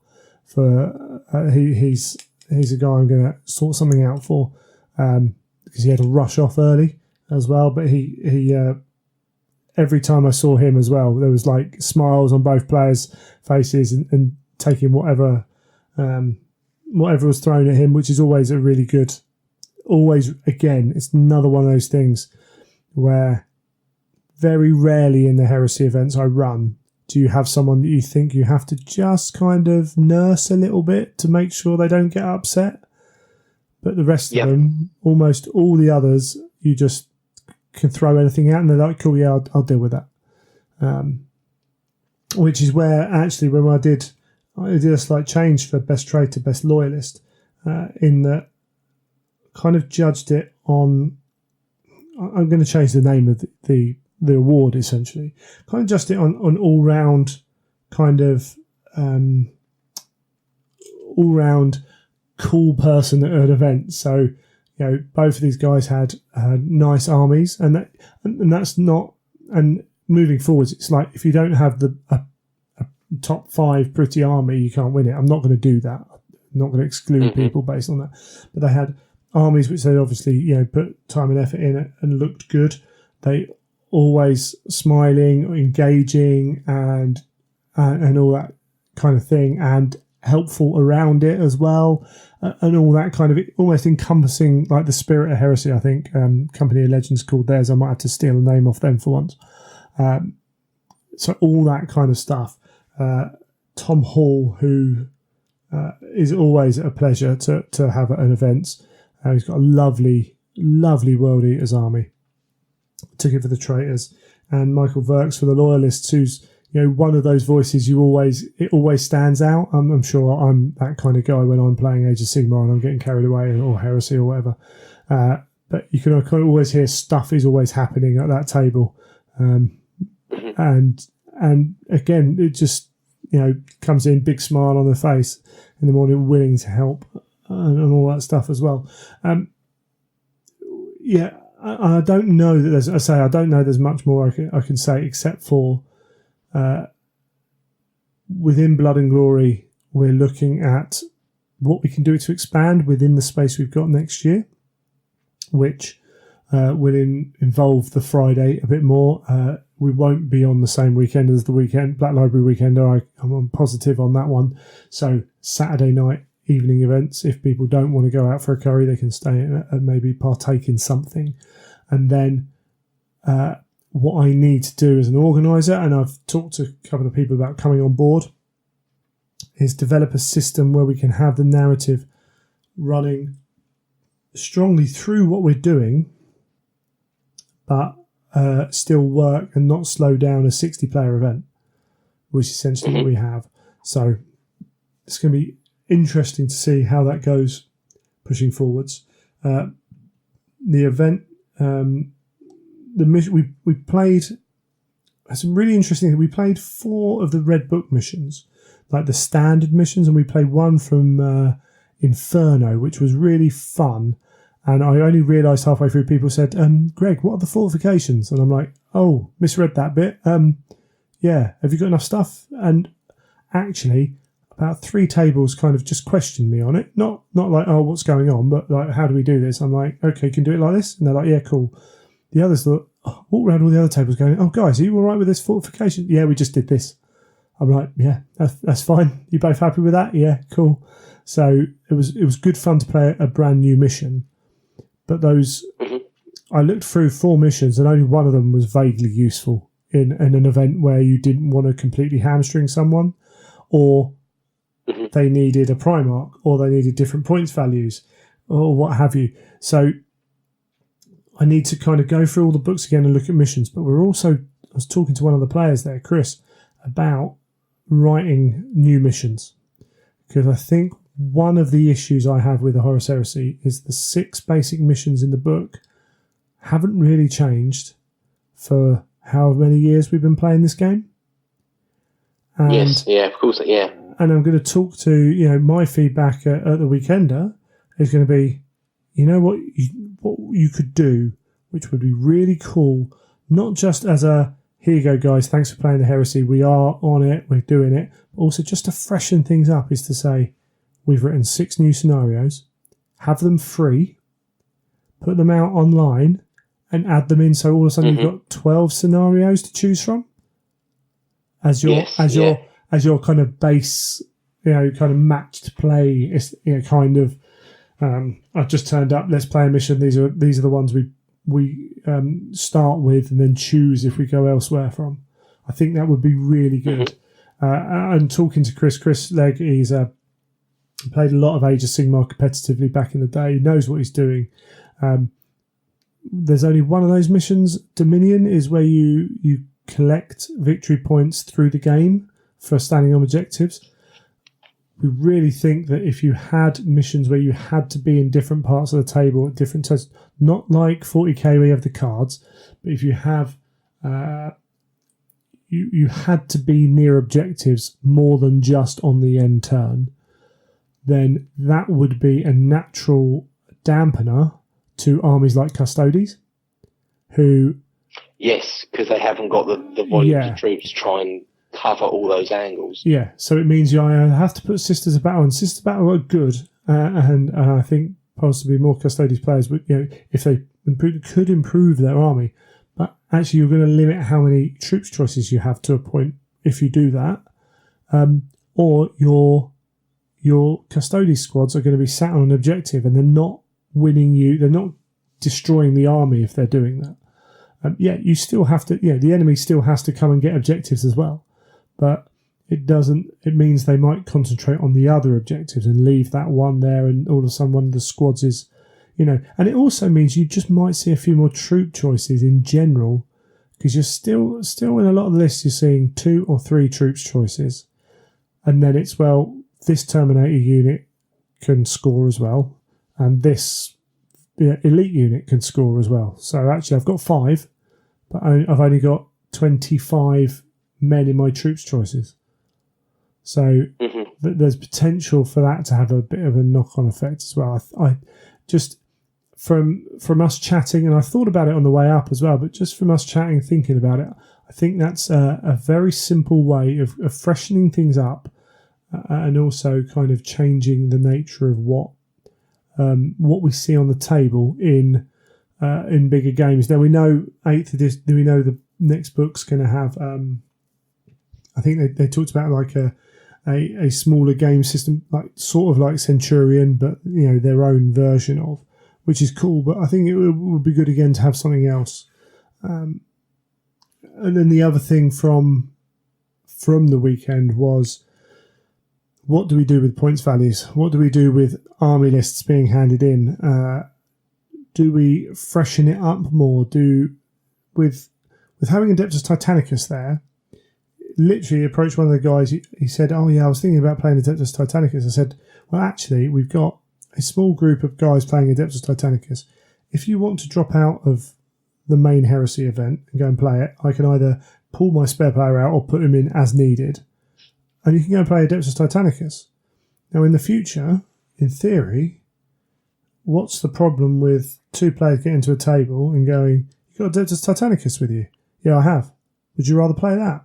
"Yeah, cool. Yeah, let's play that game 3 instead of Heresy." That can still tie into a narrative. There are issues with how much terrain you have. Do you have to set table? All that kind of. There are issues with it in theory, but the theory behind swapping out game system doesn't affect me. If I get a winner and a loser and potentially have a war zone or whatever to put it in, then that doesn't affect me as an event organizer. And my idea is, like, everyone who comes to the event should be having as much fun as they can have, and if that's the way they get most fun, so that's something interesting moving forwards. Do we get rid of army lists and allow people to play different points value games? You can bring in zone mortality, because then you can have, say, 5 Adeptus Titanicus tables, or 2 or 3, a couple of zone mortalis tables as well, and that kind of thing, and say, right, well, you're on these tables, you can either play basic 30k, Centurion 30k, zone mortalis 30k, or Adeptus Titanicus. And feel free to talk to your opponent about what you want to do. We've still got, in the nature of an event like Blood and Glory, we're still going to have a timetable. because of the venue, because of everything working around it. So we can't be completely free-form like I know some of the Aussies do their weekends. I also personally think if you pay £40 to come to an event, having someone just go kind of play in that kind of thing, if I turned up and someone went, oh yeah, just go and sort your own games out and do this, I understand that it's still cool, but I'm like, well, what am I paying for? So there's a bit of a psychological thing there. So there's lots to think about from Blood and Glory. I'm going to be interested to see what some of the other guys say about the event. I felt it wasn't my strongest event that I've ever run. Guys said they had a lot of fun. I want to build on that. I want to kind of up my game a little bit. It's been too long since I've stepped it up. It's been a while since I've gone to that level, and then I really need to push again to go to another level. But it was good fun. The missus enjoyed it. Mrs. Truth came, met a load of weird gamers. Genuinely surprised by how nice people were, which is a very good the thing. missus was generally surprised, yes. or you were surprised how nice they were to your missus? a bit of both. So yeah, at various points, she's I was talking to so and so. They're really nice. I'm like, they are. Oh, so and so's really nice. Oh, they've done this. Oh, there was a lot of that, and it wasn't anyone being especially nice to her because she was, my wife or what have you. It was just people being genuine as they are, which is great because. Actually, Emma helped out a fair amount at the event and was having a go at me for not doing things at various points, keeping me honest. So there's potential, that next year maybe she comes and helps out again, which is great because that means I don't have to pull someone who wants to come and game. That's one position where I don't have to ask people who play the game to come and help. So that's a good thing. Obviously limited in kind of the help she can give gaming wise, although she did get asked once about the mission we were playing and she got it right, so doing well on that front. But yeah, so we got things to do with that. I'm really hoping next year we're going to be in the same room we were in last year, so we are going to be limited on space. It won't be, I think we're probably going to be limited to 60 Heresy, if I remember correctly, and maybe 10 Adeptus Titanicus. That might be the way we do it. We're going to put details out nice and early.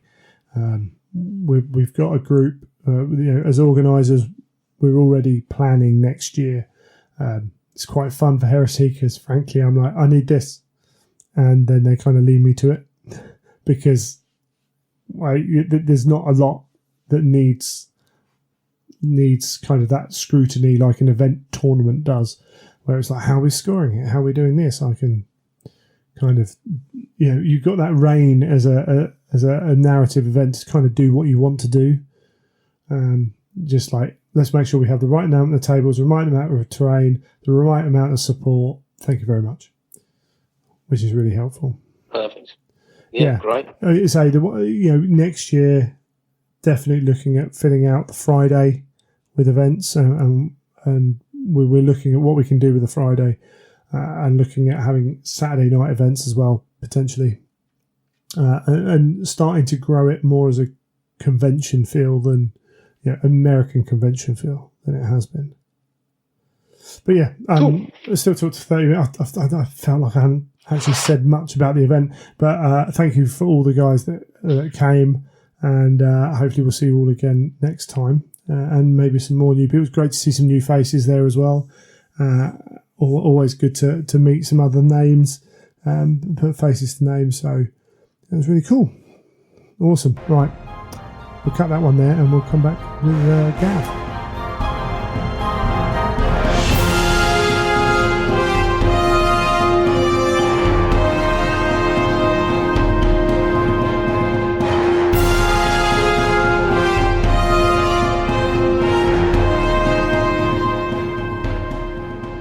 Joining me now, we have Mr. Gav Thorpe. Hello, Gav. Hello. How are you doing? I'm well, thank you. Excellent stuff. That's what we like to hear. So, grabbing you on, some people who are newer to Black Library and to Warhammer itself might think that, as I kind of forgot, that you were involved with the Horus Heresy right from the beginning in terms of the novel series. But you weren't at that first meeting, were you? No, I was. I wasn't there right from the outset. No, I was there fairly early doors, but not quite from the launch. No, I was still actually working at Games Workshop. There's a bit of an overlap there when the Horus Heresy series started. So I'm not sure how they chose who was involved and things like that. But yeah, I had a day job at the time as well. So I think that's part of the problem. You've been so involved, so ingrained in the hobby for so long. Yeah. It's hard to work out exactly where you were for certain events. So how did you first come to hear of the Horus Heresy as a book series? Well, I say it was from the outside, really, in terms of working in games development and sort of finding out, mainly from Graham, actually, the Heresy series they were going to start a series on the Heresy, which is going to be, it was interesting because, of course, the history of the Heresy and Games Workshop has been fairly involved in terms of, a lot of it was explored for the Sabretooth card game and things like that. So actually, a lot of it's been outside of the design studio, and so Black Library continuing it sort of carried on with that sort of thrust, I suppose. And so I think I can't remember exactly how far in really it was before I was asked if I wanted to do an audio. So the first one was Raven's Flight. That was my first involvement as a writer. But by that point, I think at least the first trilogy was out. I think so. I'd read those just as a reader. And was interested to see where it was going to carry on going. So I think I did Raven's Flight before I'd gone to really met the other authors and had a meeting. That was more just working with the editors and finding a little bit of the lore that I could have a look at. And that was when sort of like the Black Library audios were only just getting up and running as well. So that was really interesting. Yeah. Had you written many audios before that? Or because you did Anarian, that might have been... I can't remember. I think Raven's Flight was the first one. Sure. I think Raven's Flight came first, and then Anarian was after that one. Yeah, might be right. So yeah, how was that? So, yeah, that was it. How was that then coming to you? Was that you jumping at the chance for a new challenge, or a bit of trepidation in? Obviously, there's a different style to writing audio than. Yeah, well, that was it. I mean, I look back at it now. I mean, it's still quite effective, I think. But I look back at it now and think of all the opportunities. If I was to rewrite it with all the experience of audios now, I'd do it very differently. I mean, very, very much. It was a learning curve just on that one story, really. So, and then I did a lot more with Anarian in terms of the sound and things. So it was commissioned really just as a 10,000 word short story, a view to it being done as an audio. So some of the stuff that I've kind of learned along the way, I sort of applied there, but it wasn't a script in the way we sort of create the audios and things now. So it wasn't too much of a jump. It was more just when I was writing the story, just thinking about certain things, how they would be presented as an, the narration or as an audio. And I wasn't putting, later on I had just added in some notes about sound direction and things like that. So in terms of kind of delivering that side of it, wasn't too much of a leap. But what was really good, of course, was just hearing it for the first time when it came back and just sort of like the different take on the voices, really, because I haven't particularly had any particular voices in my head of how certain people should think. I'm not like Aaron or John French. They tend to have quite specific ideas for some of their characters. So actually hearing the Raven Guard talking and sort of this slightly kind of slightly rough Southern accent, South of England accent, sort of was different to the way Space Marines have been presented before, but it all kind of made sense because they're all sort of ex-prisoners and they're not as knightly as some of the that kind of pronunciation stuff's a bit different. So that was an experience of like, oh yeah, actually thinking about some of this stuff in audio that you don't have to think about when it's just going to be prose and people are making up the voices in their own head, sort of thing. Sure. We'll skip over the part where you said the South of England's all prisoners. We'll move swiftly past that one, coming from the South Coast myself. So was the story for that put to you, or were you asked to write an audio that fit within? Yeah, I mean, I was just asked to do the audio, really, and so I looked at.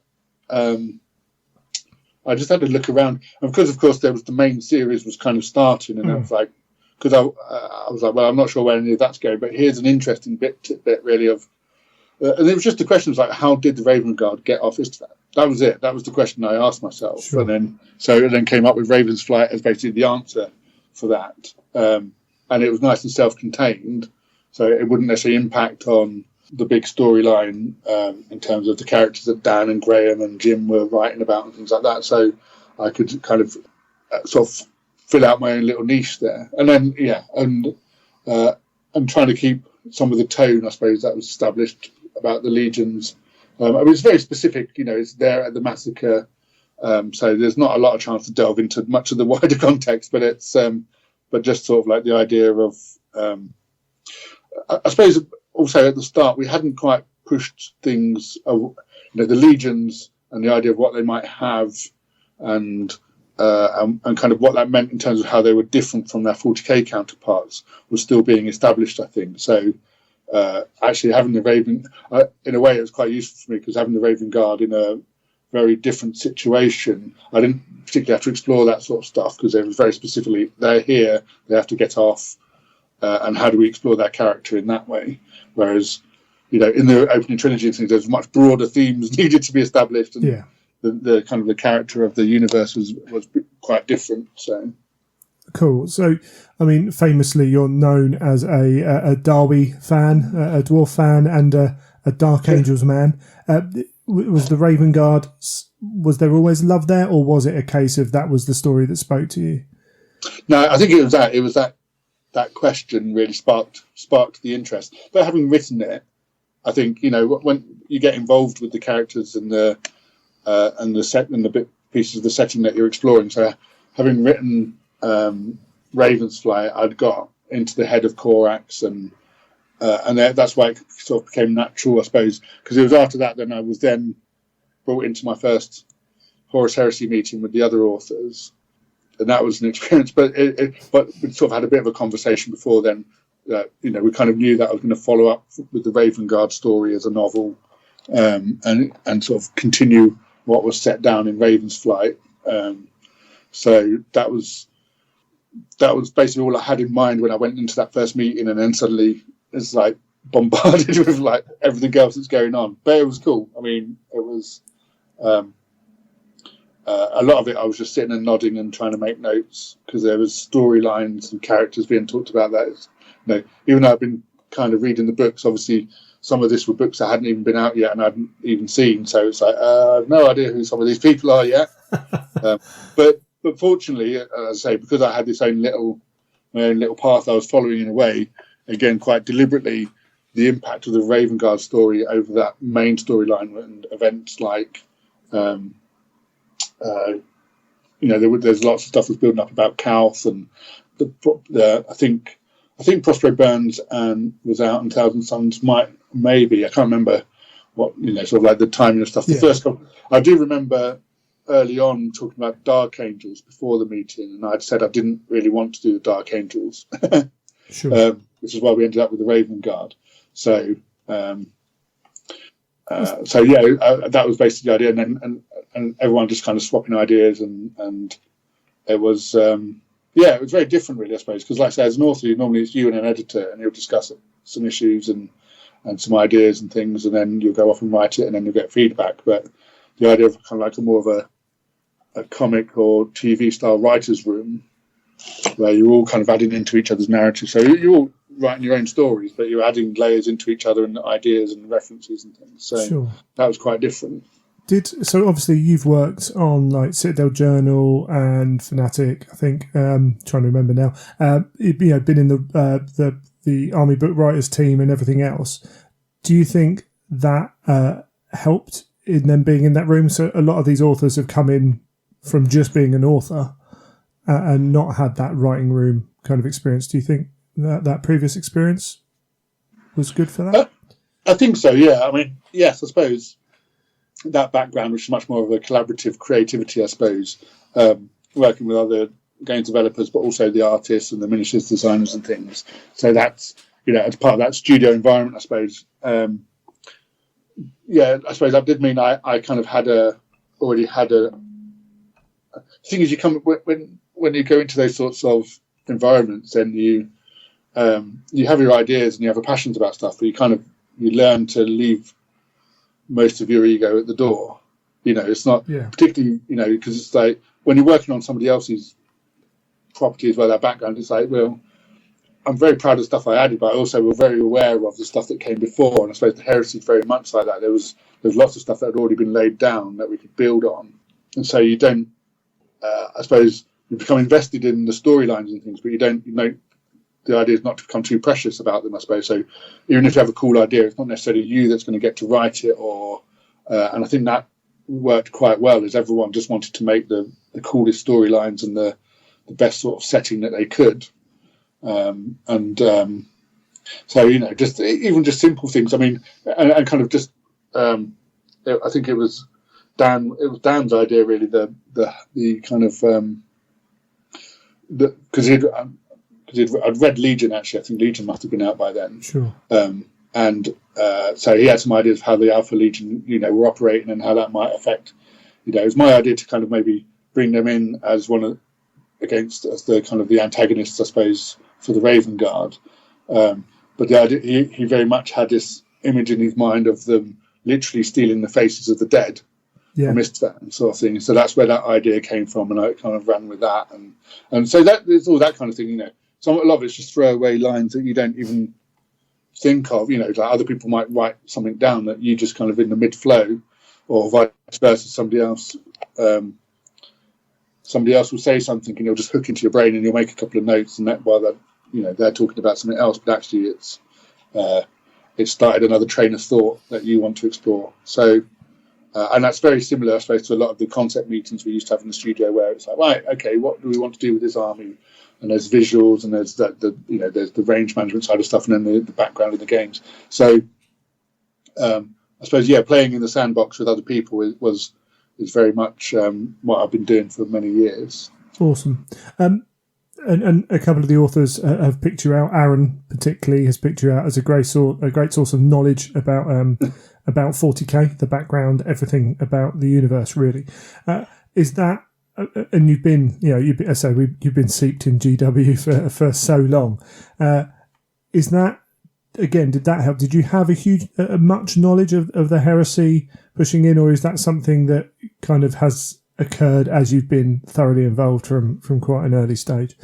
I think one of the things, I mean, in the earlier days, I think it's come to the fore a little bit more recently after the departure of Alan Merritt, because of course he was the IP manager, and then he'd get wheeled into the meetings to talk at us about various things and stuff.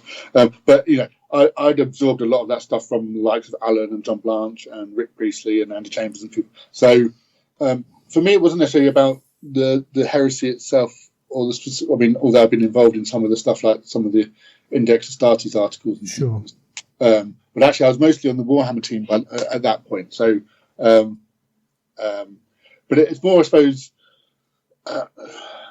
having a 40k brain and seeing the links between stuff. So, that's kind of how it works, I suppose, because it's thinking, or actually, what you've just said ties into this concept behind the Eldar, but we could change that slightly, so that's how it affects the human cycles and things like that. So it's not like we had Laurie, who was basically the knowledge brain, like actually all the details and things like that. And but what I suppose I add to is I'll sit there and I tend to listen to what's going on, and it will stir something, and it'll make me think, oh, actually, that's kind of like that thing that that concept that's behind the pariahs or the Necrons or the something or whatever it might be, or actually the original idea behind this was, and so it's not necessarily just what was in the background, but what the thinking or the inspiration was behind it. And I suppose that's what I bring mostly, is just that behind the doors look of what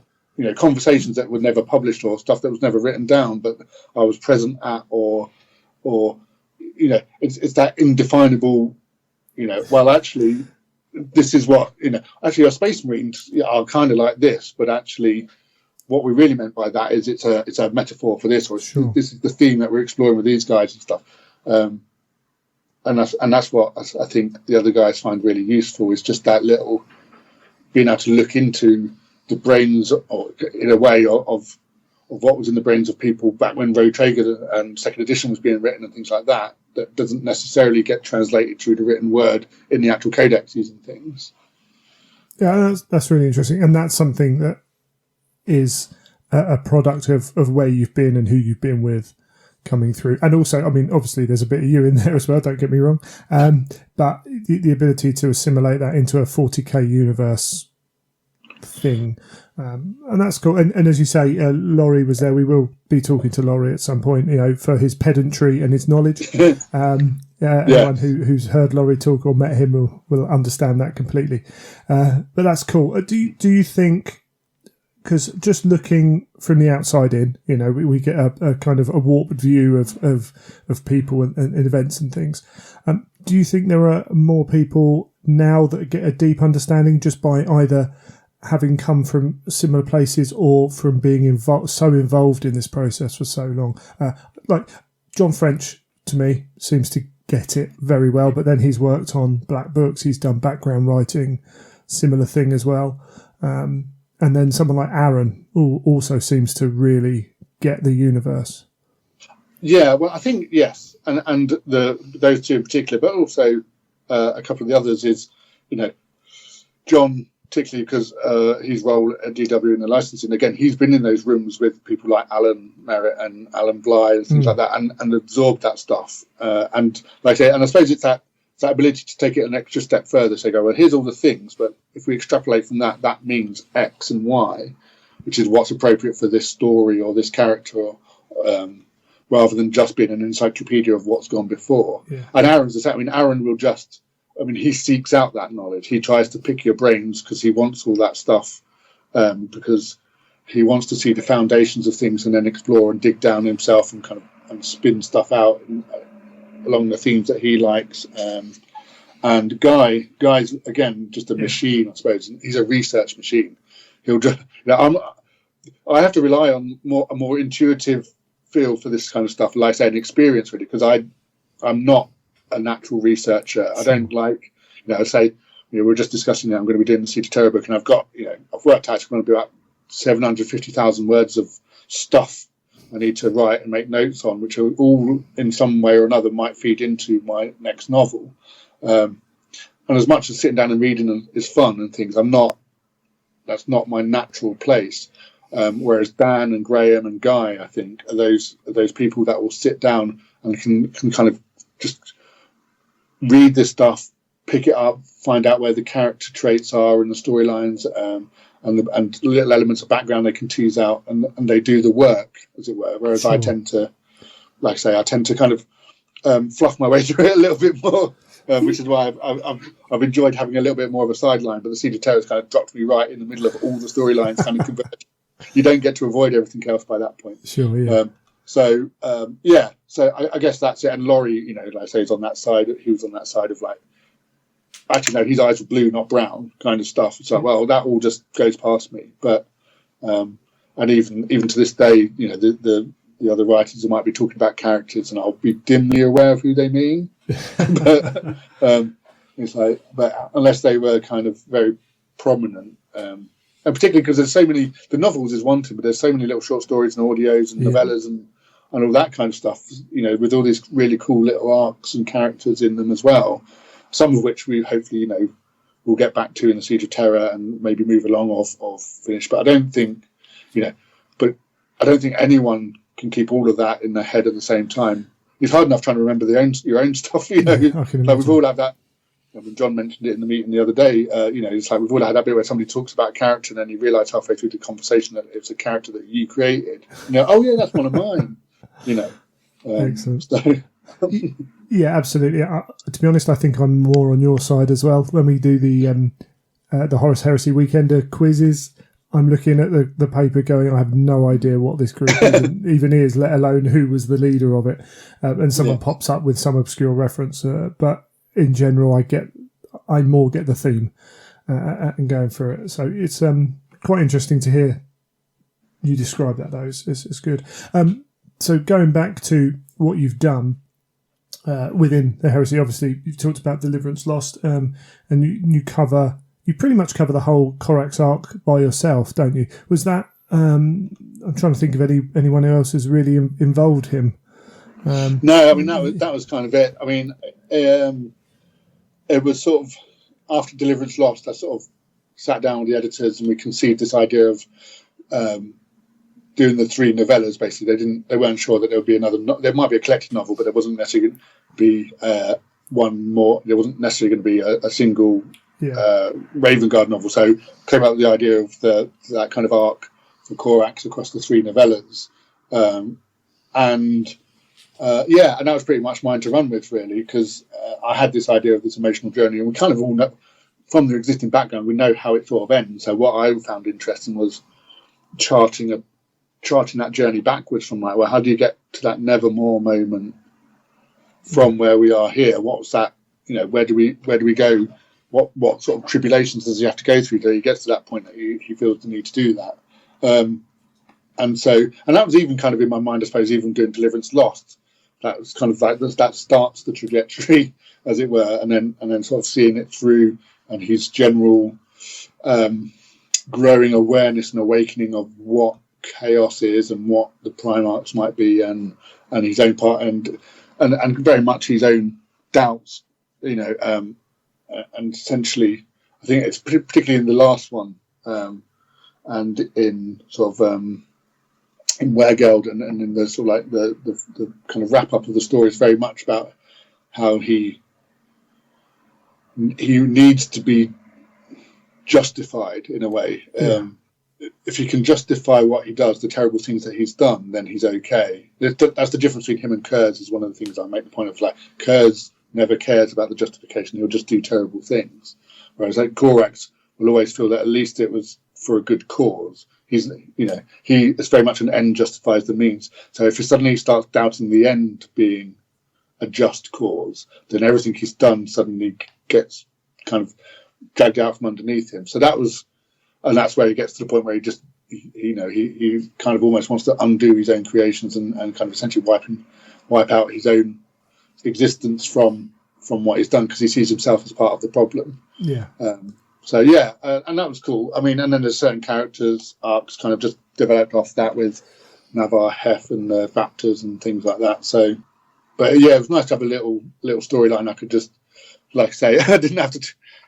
It hints at some of the other stuff going on, like watch packs and some of the bigger storylines, but I didn't have to worry too much about treading on anyone else's toes with killing off a character or, appearing in a battle that somebody else is trying to write and things like that, because it just kept it nice and clean for me, and also meant that people didn't have to worry too much about what I was doing. Yeah, absolutely. Yeah, I can completely understand the strength of that. As you say, the interlocking parts are kept to a minimum. Were there any real challenges with having that it's almost a self-contained story for Corax? Or was it? I mean, the main thing was making it feel relevant, I suppose. And there was a little bit, we'll talk about the Dark Ages, I'm sure later, there's a bit about I wanted to try and set it up in such a way that what the Raven Guard were doing was, even though they don't win the heresy and they're not at terror and things, is what they were doing was still important.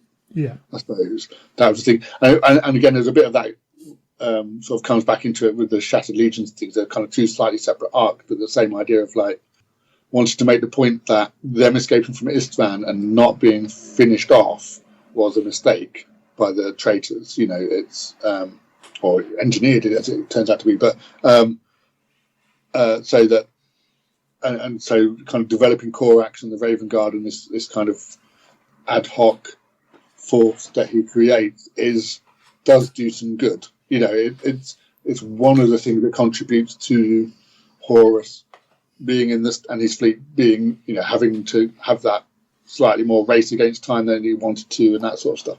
So that although it's not a central story of the heresy, it's still an essential story of the heresy, I suppose. Yeah. And it kind of just shows a light on what's going on.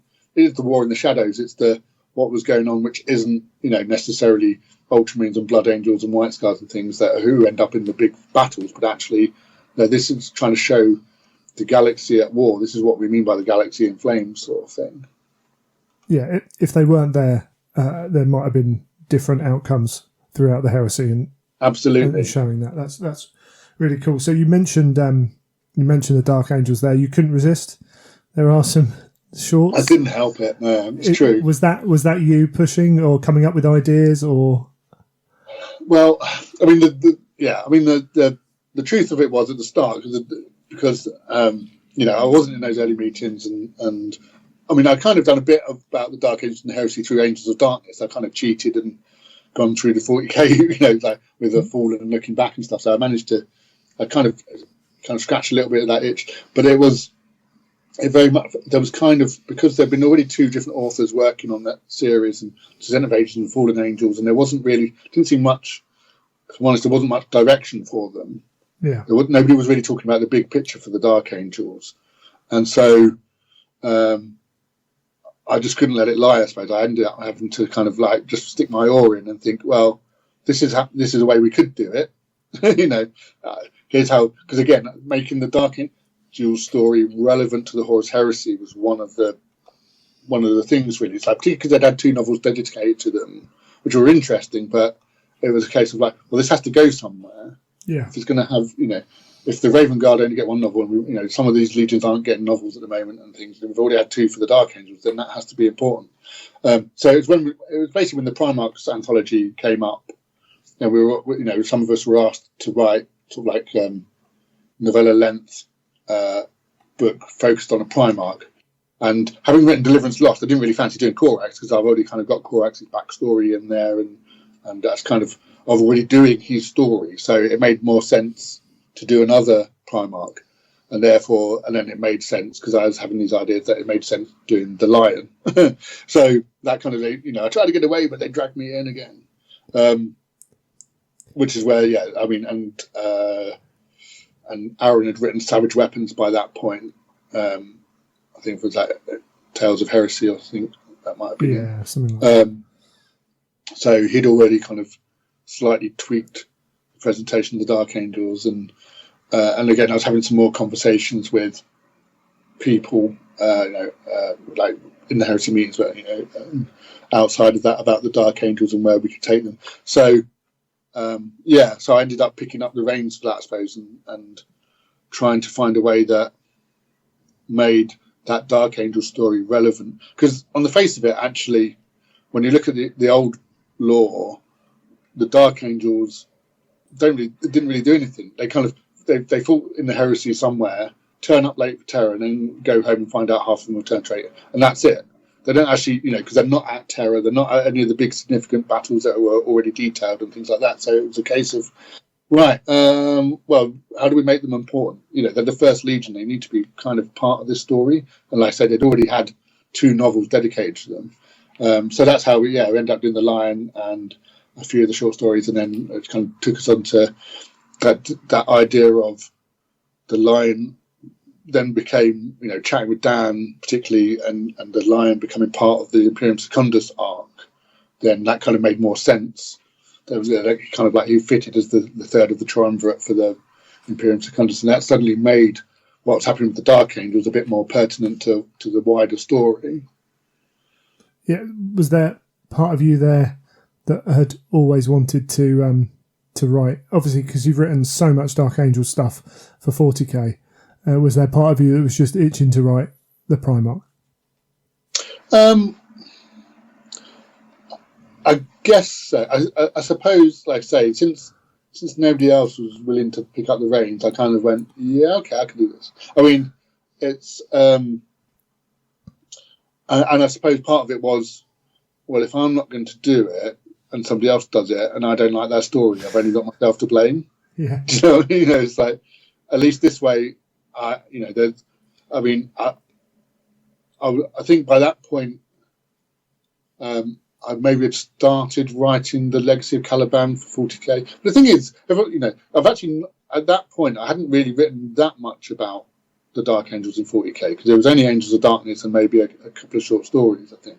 I can't remember where I started writing Ravenwing in terms of where it was. It was definitely before Angels of Caliban, but I started at that point that I started thinking about how to tie in the 40k era storyline to the Heresy era storyline and things, and just kind of like making references between the two. So, there's Cor Swain, who kind of Aaron introduced in Savage Weapons, but he was a great character. Sort of tried to do a bit more of him, but then in the 40k, mentioning that one of the characters carries the blade of Cor Swain, it being a thing, and then we were starting to work on some of the, I suppose, the background, the meta narrative about the Dark Angels, and because there's all sorts of stuff about Cypher and the Fallen and things that needed laying down. So, and Dan at that time had some ideas, and Alan, particularly Alan Bly, was starting to lay down some of the ideas of the Hexagrammaton and the First Legion and how they were very differently organised and all this kind of stuff. So that all kind of just got thrown into the mix. And Dan was wanting to do his Dreadwing story at that time, which was feeding off a lot of what Alan Bly was working on. So I kind of ended up, the original, I can't remember exactly how it went. There was the Angels of Caliban wasn't Angels of Caliban originally. It was I think it was much more focused on Caliban. Right. And then obviously the Imperial Triumvirate stuff, and Dan didn't end up writing Dreadwing. So therefore a bunch of the stuff that was going to have been in Dreadwing, or at least part of that arc, although not the story itself, ended up being in Angels of Caliban. I think to its benefit, it became, I think actually it would have suffered exactly what I was saying. If we'd ended up with a novel that was pretty much just the Dark Angels messing about on Caliban and doing a few things, then actually it would have felt a little bit irrelevant. So actually tying it and having the stuff in Imperium Secundus kind of weighed up against it in the book makes it feel like part of the wider events again. Yeah, absolutely. And taking that work that Alan had set down or had started, I think the Legion gains a lot of strength from that. And that comes out in Angels of Caliban, really reignited a passion for the Dark Angels that, apart from maybe the hardcore fans, wasn't quite there. Yes, yeah. I mean, I think it's one of those things that talking about the Corax arc, it's a similar sort of thing. If like they're quite, the Legion itself develops, and we push stuff into different directions in terms of what they are and the kit they've got and all that kind of cool stuff across the arc, because we were quite conservative at the outset with the way that even just the sizes of the legions grew bigger and all that kind of stuff. But actually, as Forge World got involved, which was kind of about the same time, in fact, it was about the same time I was doing the Primarchs novella. I was doing the Lion, I think. It might have been just a bit before then, because they were starting to release Horus Heresy models and kind of doing work on the legions and things. And suddenly it was like, yeah, well, we can invent a load of stuff, can't we? They're not just like 40k. They've got all kinds of stuff that's just been falling by the wayside. They've got, and that's in the Lion that I invented the Mastodon. It's like, well, we need a transport bigger than a Rhino, bigger than a Land Raider, but smaller than the Leviathan. And then suddenly doing the same with the Raven Guard, just like Whisper Cutters and all. What kind of cool stuff would they have that they've probably lost over the last 10,000 years that we can kind of come up with? And the Dreadwing and the Fire Wing and the Iron Wing and that sort of idea that Alan had been developing for the Forge World stuff then fed into Angels of Caliban. And although I didn't get to explore it fully then, because it's a novel, not a background book, but just trying to hint at that and show the Dreadwing in action and that kind of stuff was quite fun. And I think added that layer to the Dark Angels that they were slightly lacking. Absolutely, and thank you for the Mastodon. I've got one sitting ready to play. So Forge World did a fantastic job with that. But it's cool. And absolutely. Well, that was it. That was my tick a box. So I invented the thing in a book, and then Forge World went off and made it. So we'll just have to see if they ever get around to doing any of the Raven Guard stuff. But. Yeah, absolutely. And that's been a strength actually with Forge World coming on. Like the use the linking between all the different departments, and allowing that thing to happen is a prime example of the strength of the Heresy as a whole piece, I think. Yeah, I think because we've got different considerations of what they need to write in our books and approaching stuff, made us think about the legions and the characters in a slightly different way as well. And so I think, and I say the Heresy books and the novels kind of they complement each other, but they don't really tread on each other's toes too much. They're just a nice. One explores the narrative. There's plenty of narrative in the Forge World books, but it's on a different scale generally. Yeah. And I think, and you get a better picture from the broader sense, I think, from the Heresy books. And again, there's a lot more looking back. I think there's a bit more about the foundations of the legions and who they were before they met the Primarchs and things, because the timeline of the Heresy kind of started just before Horus Turning, really. And although we've had a few retrospective kind of bits in the Primarchs novellas and flashbacks and things, I think because of the approach of the Forge World books is, well, actually, we're looking at the legions as much as we are the Primarchs, and that's been able to create a foundation underneath the stuff that was in the novels. Yeah, and it's brilliant. They end up supporting each other in such a good way, which is it's great as a consumer. It's absolutely fantastic. There's a few audios you've done now. Was Raven's Flight, did that start off something for you with the audio? Yes, I think so. I mean, Raven's Flight, and then I say Anarian was the next one, which was kind of push stuff a bit more. I did a bit more with the sound design in my head and things like that. And I think, and hearing Raven's Flight back and thinking, oh, right, cool, this is what you can do. It's definitely one of the reasons why I love writing audios, I think. It's a format that I really enjoy, but also I think, being able to do things like Honor to the Dead, where you've got Titans stomping around and smashing and being able to explore the universe in a slightly different way that you can't necessarily convey just in words alone. It was cool. I think one of the things for the Heresy that was quite important, it was interesting, not mine particularly, but it was like the Garrow storyline. It was all in audio up until it was kind of collected together. It had its own thing.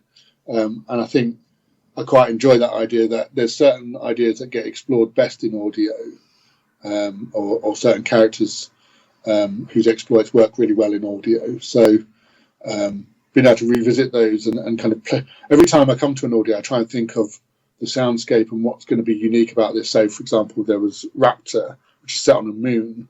So there's lots of Vox communication and things, because it's this different environment. So it sounds different to guys just walking around, in the open air and things like that. But there's still something, I don't know, I look back at Raven's Flight, there's still something very pure about it, I think, because I wasn't so distracted by all the other fancy things I could do and stuff. So it's very much, there's still nice moments. I mean, the other thing I learned about along the way, right into the length, because the original Raven's Flight, there was a couple of scenes that had to get cut out, actually, because it was just too long, unfortunately. Sure. I think they were in one of the prose printed versions, I can't remember which one, where Raven's Flight. So there's a scene where the Raven Guard are talking about that as before Korax heads back to the drop site. There's a little bit more background about a couple of the characters, where they come from and things. But yeah, I think the audios for the Heresy have been quite an important part of it. Again, not necessarily impacting massively on the main storylines, but being a route to explore interesting ideas and scenes. I mean, one of my favourite scenes is in Aaron's Butcher's Nails. I go on about this again and again, but it is one of my favourites, which just doesn't, where Angron's fighting the Dark Eldar, and you've got the two axes like in his head. He's got this whirring, and it's awesome. It's just chopping and chopping and chopping. But then his nails kick in, and it all kind of just fades to this white noise because he doesn't feel anything. It's kind of this state of bliss. And you just can't write that in terms of just words, because you're trying to get somebody to imagine that is a leap. But as soon as you do it in audio, it works. You don't have to imagine it. That's it. You can feel that sense of calm and that weird place that Angron goes to when the nails kick in, and it's like nothing else matters, sort of thing. You can feel yourself the eye of the storm, sort of thing. And that's just a beautiful use of audio. There's other ones, like I say, I mean, Honor to the Dead was great. I mean, that came up with that. Going back to my desire to kind of find my own niche a little bit was when we're talking about doing the Calth anthology, and again, there was lots of talk about tying it into the Underground War and stuff that Graham had been doing in the Ultramarines in the 40k, nodded back to this sort of stuff and all this kind of thing. And I thought, oh, that sounds like a lot of research. I'm going to do something about Titans hitting each other. Well, actually, Laurie said, oh, well, we've got to do something about the Titan battles. So I went, I'll do that. And I went, audio, that'd be good, because we just wanted to do war sirens. Yeah.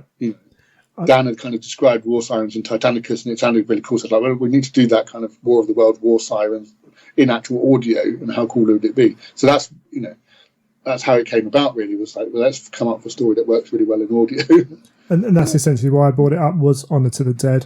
I think that was that at the time that kind of jumped the audio up a little bit.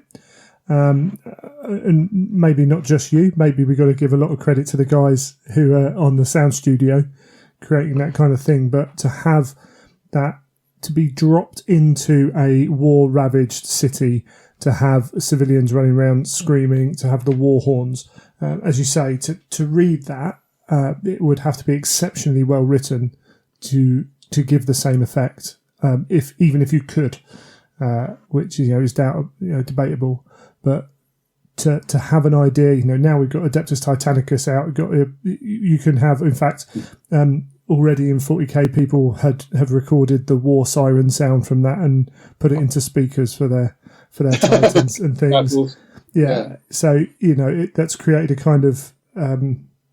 It felt like from the outside again. It felt like a little bit of a watershed in the audio, and I think that's not just for the Heresy either, for the whole of Black Library now. Audio is, with the teams you're working with as well. We've got to give a lot of credit to the actors and the studio guys for what they do. Yeah, I mean, I'm not quite sure. I mean, because at some point, they brought in Matt as they sort of brought stuff in house. I can't remember if Honor to the Dead might be one of the last ones before it's done in house, or one of the first ones. But just having. Because before then, I mean, again, admiral jobs, but Laurie and Christian Dunn and the editors have kind of been doing most of that job, and it was being outsourced. But actually, part of that process of just like, no, we're going to kind of make these ourselves, I think, has just each one kind of gets better. We've just done, there's the Age of Sigmar one with Brian Blessed, Realm Slayer, that David Guyman's done, and I've done a 40k one which will be out. They've just finished recording. They're doing all the sound design and stuff now, called Our Martyred Lady. But again, that's another step up. That's pushing it further, hopefully. Just in terms of, like I say, not just the acting, but the kind of sound design, the music, everything about it, just kind of pushing the format as far as possible. And it's really exciting to be part of that. I mean, it's, like I say, it's cool just to send off a bunch of words. And then they come back and magic's been, they've been turned into this thing, It's, again, it's collaborative rather than just you and an editor. It's like there's actors involved and they each bring their own thing to it. So what you send off, you might have an idea what it's going to be like, but when it comes back, there's always much more than you ever thought, could be done. Sure. Have you ever been tempted to go along, to be involved in that process, or just observe that process? Or I keep meaning to, because I'm still in the Nottingham area, so I'm only like 20 minutes from GW. So the time hasn't quite right. When I was going to go in, I did a Harlequins audio, first one called A Deadly Wit, and I did kind of arrange I was going to go in and sit in for a couple of hours when they were doing that, but then it turned out to be like a deadline week for something else. Oh, right. So it was like, I can't really afford to come in because I need to deliver you some manuscript tomorrow. So I keep meaning to do that, and I don't quite manage it. But yeah, I mean, it's great. It's always great chatting to Matt Renshaw, and he gives you really good feedback on the scripts and things. So there's always asking for a little bit extra, so for Our Martyred Lady, just for background things, I was having to write prayers and hymnals and all this. So they weren't necessarily lines, but there'll be really good texture. I'm going to be very interested because again, it's how they're going to do it, I don't know. But in theory, there's like 1,000-strong choirs singing in that and stuff like that. So I don't know if they're going to get some singers in, or if there's going to be something they can do. Something new that we've probably not heard. there's usually some chanting and all that kind of stuff, but this should be something else. So I'm really, each time I suppose, each audio I write, try to push it a bit more. Whether it's a baby crying, that was a first. It's like, let's have a baby in an audio. Wow, that's babies in 40K. As a kind of a juxtaposition to huge stompy robots. And that's what I enjoy about it, I suppose. I quite enjoy the writing format. I quite like working with scripts for a start, but also just that idea of, okay, right, how do we turn this scene up to 11 in terms of, particularly when you're dealing with the heresy or with 40K, where it's all ridiculously grandiose and massive anyway. It's like, well, how do we get that into sound? Sure, yeah, absolutely. And those guys, do wonderful things, and it's probably magic. So probably best not to look too hard. And then moving on from that, the Primarchs novels. You've had Lorgar out now for a while. Yes. Again, a bit of a jump, a bit of a difference. I think people were a bit surprised to see your name attached to it. What was your process behind jumping on him, or did you jump on him? Were you offered him? Yeah, well, I mean, again, there was the assumption, first of all, chatting to Nick Kine, that maybe I'd want to do the Lion or Corax. But for me, it was, well, at that time, I was like, well, again, I don't know, because these are supposed to be definitive stories from somewhere in their lives, sort of thing. Not necessarily, not all origin stories, but significant battles and this sort of stuff. It's like, for me, I felt like I certainly had done that with Corax. Deliverance Lost looks at him and his arc. So for me, it was a bit. I'm not quite sure what I can add to that. I'm sure somebody can, but I've kind of written the Corax story I wanted to write. Yeah. And then again with the Lion, it was more a case of, well, I'd probably like somebody else to have a go. Although that's kind of changed. Maybe I've had some ideas. So actually, Nick said, well, we haven't got any. I know, along with several other people, I did say, well, if I could do Sanguinius, but that wasn't on the table. Sure. Unfortunately, everyone wants to write Sanguinius. So Nick said, well, we haven't got anyone for Horus yet or Lorgar. So first of all, I thought Horus. Go, well, the first thing I thought was dollar signs. Ting, ting, ting, ting, It's like that one. That's going to be a popular book, But then that whole thing I was saying about not being a researcher, not being, it's like suddenly I thought, oh my God, that's going to be so right. That's going to be so much. And basically I bottled it. I went, as much as I'd like to do that and I could see it, that sounds like just so much work that that's not necessarily my forte in terms of tying it in and having something that's that. So, but as soon as you said Lorgar, I started just having these visions of like, I can see that story actually, Lorgar's origins, and I say it's very a bit like, very much kind of this idea of this post-apocalyptic, almost dead world. So slightly Mad Maxy, but like I say, quite a lot of inspiration from Terry Pratchett's Pyramids. This land, this world that's so kind of, and a bit of Dune as well, actually, just drawn so old and ancient and drawn out and set in its ways that its culture's dead as much as the planet almost, and it's all just done by rote. And this spark landing in it and igniting it, sort of thing, I kind of almost came fully formed. So I went, okay, I could do Lorgar, and then discussing the ideas and the presentation of it a bit more. I mean, originally it was going to be much more of Lorgar's point of view, but as I kind of planned it a bit more, it made more sense that we went back to that idea that you don't get to see inside the Primarch's heads. Sure. You don't necessarily know. And the idea of Corfaron's kind of revelation at the end that perhaps, that Lorgar had a vision all along. My take on Lorgar was that, or is that, if the Primarchs have one way or another kind of got different aspects of the Emperor about them, his thing is he's got that vision. He can see. He doesn't necessarily. It's not got like the planning necessarily of Gilliman or that sort of stuff, but he just has vision. He can hear the music of the universe, and he kind of understands how it works, and that's what drives him on, is to kind of to bring that vision to life, I suppose. Yeah. And which is why when he's denied later on, when he's denied the attempt to kind of create this vision for the Emperor, he ends up kind of wanting to create it for the Chaos Gods instead. But yeah, it was also an exercise in. I mean, it was, I knew people were going to hate Corphoron anyway, but could I get them to be sympathetic for Lorgar, who is one of the villains of the piece, as much as he does have an understandable journey, but it's going back. It was also a bit of a risk because there's no Space Marines in it. It's set so early, there are no Space Marines in it.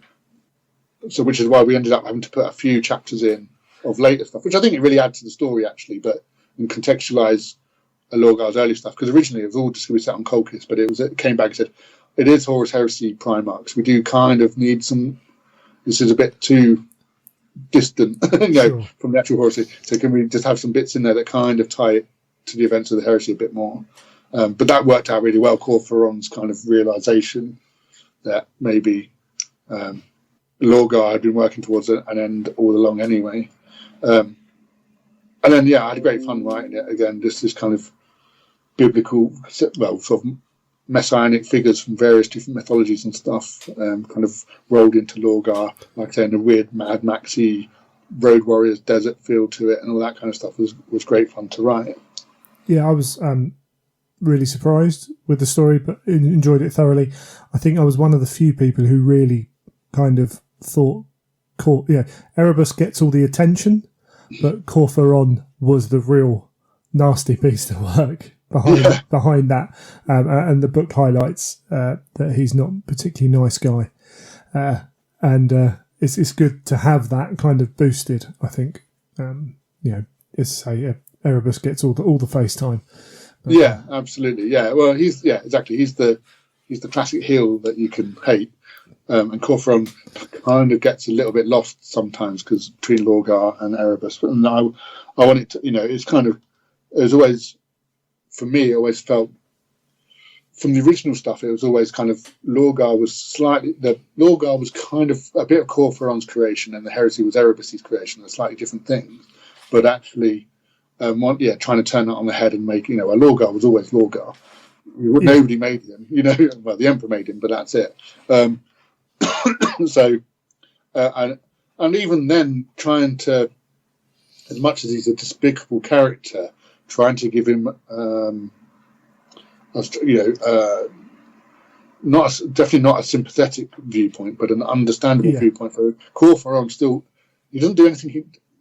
He's not necessarily malicious in that sense. He genuinely believes in what he's doing, and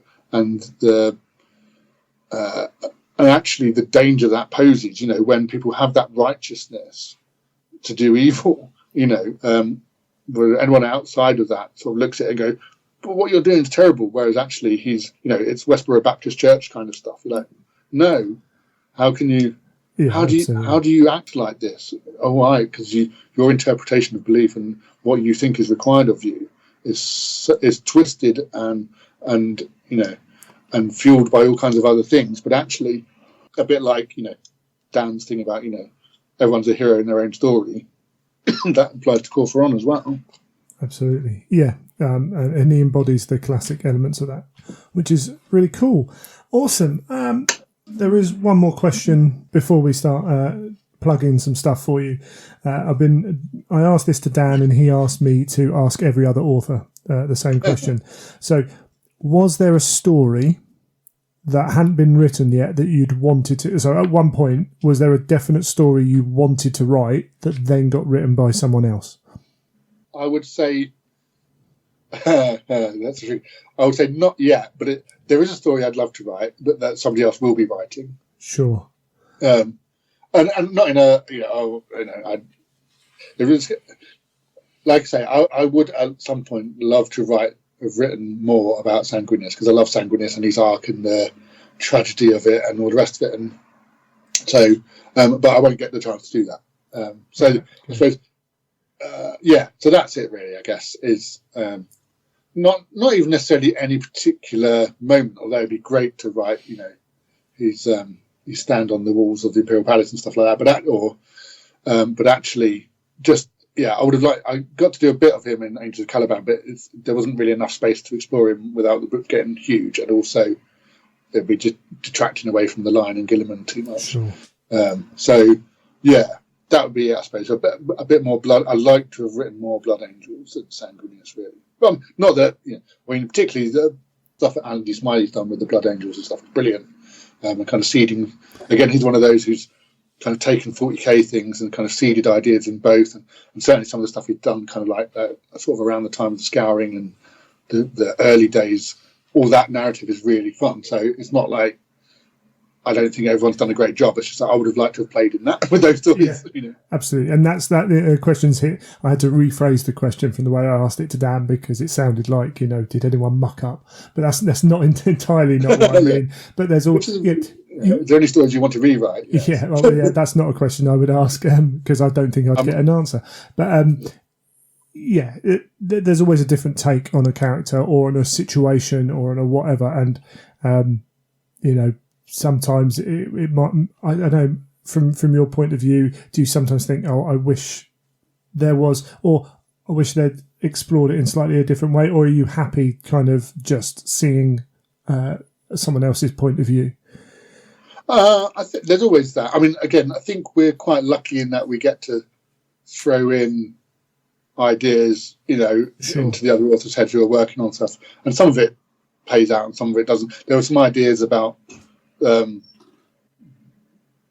instance, there was some ideas I've been working with Laurie, developing the storyline of the Fallen with Typhon and the Death Guard and stuff, which kind of because it didn't become relevant really. But so in the Buried Dagger, Jim kind of doesn't follow up on those. Right. Not that he should have done, but it's like it's one of those when stuff's in your head and you don't necessarily talk to people, it doesn't necessarily get followed up. Yeah. But also that wasn't relevant to the story he was telling. So sometimes it's a case of like, well, I would have told a slightly different story, or there's the idea of there was a short story kind of spin-off that made this thing possible and then made that more relevant kind of thing. Well, the main thing, I suppose, I mean, if anything, it's just that hindsight of like, well, I've been looking at Deliverance Lost again, and I mean, I'm still pleased with it, but there's stuff I'd change. Again, like the way we've explored the legions and the cultures and stuff like that. It's like, if I could go back and just have another 10,000 words of it, I would have just done more, with the experience of exploring the heresy X years later, I'd like to do the director's cut, the author's cut, which I just had a little, I had a different job to I think I appreciate a bit more what readers were looking for in some of the books as well. Because they do want back, so I'm always about telling a story because I had a job where I wrote all the background, and then this is, but actually there is still a job for the novels, particularly in the heresy, to explore some of that, some of that lore in a bit more detail and just kind of do a bit more world building than perhaps I did. So nothing major, but just layering on a bit more about the origins of the Raven Guard and stuff's been developed and some of it flesh out a couple of the other characters a bit more maybe. But that's it really. I think you just have to, you write what you write and then move on. Yeah. I can imagine that. Otherwise it becomes a major issue. Okay. So, before we do say goodbye, what have you got on the shelves, recently come out or coming? What are you working on that you can tell us about? So, the next thing out is Wild Rider, which is, the second Rise of Inari book for 40k. Like I said, I've done Our Martyred Lady, which is a multi-part audio featuring Saint Celestine and Inquisitor Greyfax. Oh, cool! Yeah, which is good fun. I've just done an Age of Sigmar novel, subject to be announced. Sure. I don't know. We might talk about it at the weekend, though. I don't know. And so, yes, my next project is going to be my Siege of Terror novel. So that's kind of cool. I know what I'm writing about now, vaguely. So, so I've got a few months of sorting that out, basically. Sure. And you were so we were recording this the day after the kind of latest meeting. Was that influential in what you were writing? Yes, it is, I suppose. Like I say, we were talking a lot about the metaphysics and how the warp works and all this kind of going real deep cosmological stuff, really. Not necessarily to put it into the books, but so we all had it right in our heads. But some of it is, yes, actually, and we don't want to cram all of this into the end. Yeah.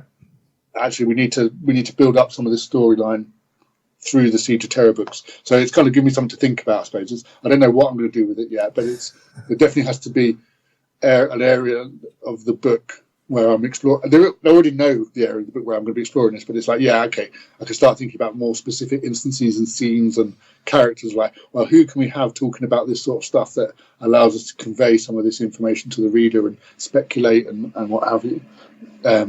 So yeah, that was cool, and it was just great talking about that stuff with the other guys and kind of cool light bulb. Everyone, it's one of those when there's 6 authors sitting around the table and then one of them's talking and the other 5 are kind of almost sitting on their hands because they want to add something, but they need to let the person finish first. Sure, yeah. And then suddenly you get outbursts of just 3 people talking at once because it's all like, oh yeah, that's the thing, and then so that was cool. Yeah, that was very good. Awesome. So where can follow you on Twitter to keep up with information? Yes, at Gav Thorpe Create. And I've got a Facebook page, which should just, if you search for Gav Thorpe, sure, should come up. And your blog as well. Yes, the blog. Yeah, I've got the website. The blog, I've not done. I need to do a bit more on the blog. I've been a bit busy, so it's gone a bit fallow. I think the last thing on there was April. So I've done that classic thing. But yes, that's just gavthorpe.co.uk. They can find a bunch of stuff on there and reading order for Heresy and some author's notes and things for some of the older books. I hadn't quite got around to some of the more recent ones, but yeah, that's cool. Wonderful stuff. Anything else you'd like to add before we shoot off? No. I'm just thanks for being along on the ride. Well, it's still going. It's not done yet. Absolutely, yeah. My bookshelves are. It's kind of working out how much more space I'm going to need. Yeah, but it's part of the fun, isn't it? Collecting. Awesome stuff. Thank you very much for coming on, Gav. I'm sure we'll get you on it again at a future point. Thank you very much. Great to talk to you. Cheers.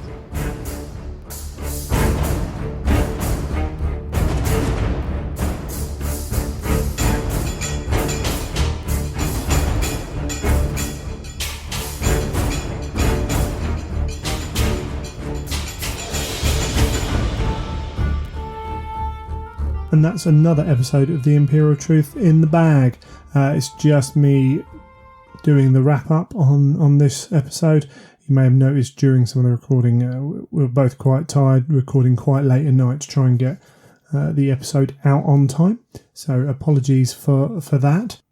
Certainly been a pretty busy period. I have plenty more interview emails going out to try and sort interviews out for the ongoing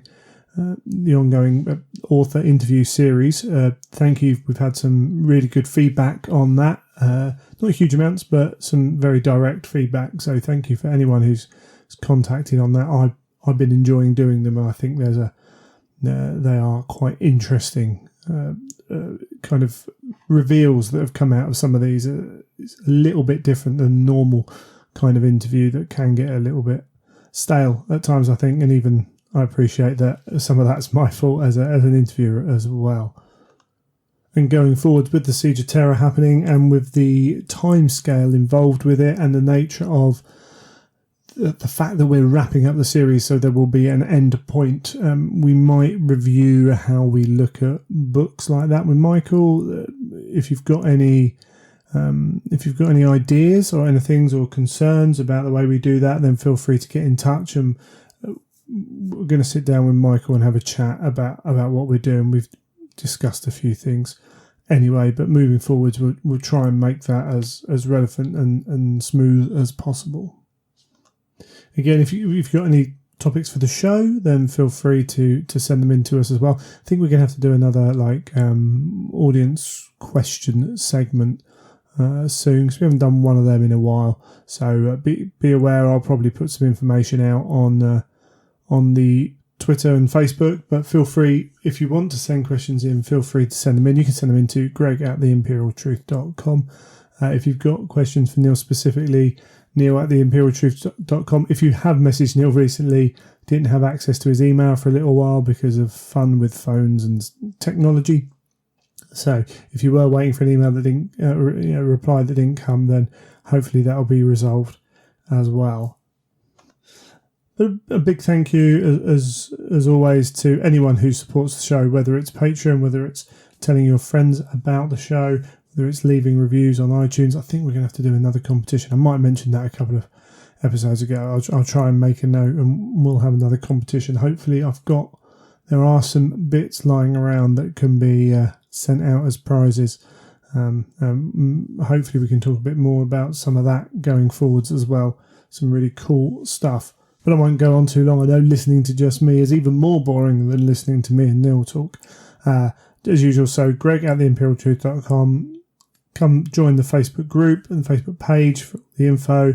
Twitter as well for the info at imperial_truth and all the usual stuff from there. But until next time, you have been listening to The Imperial Truth.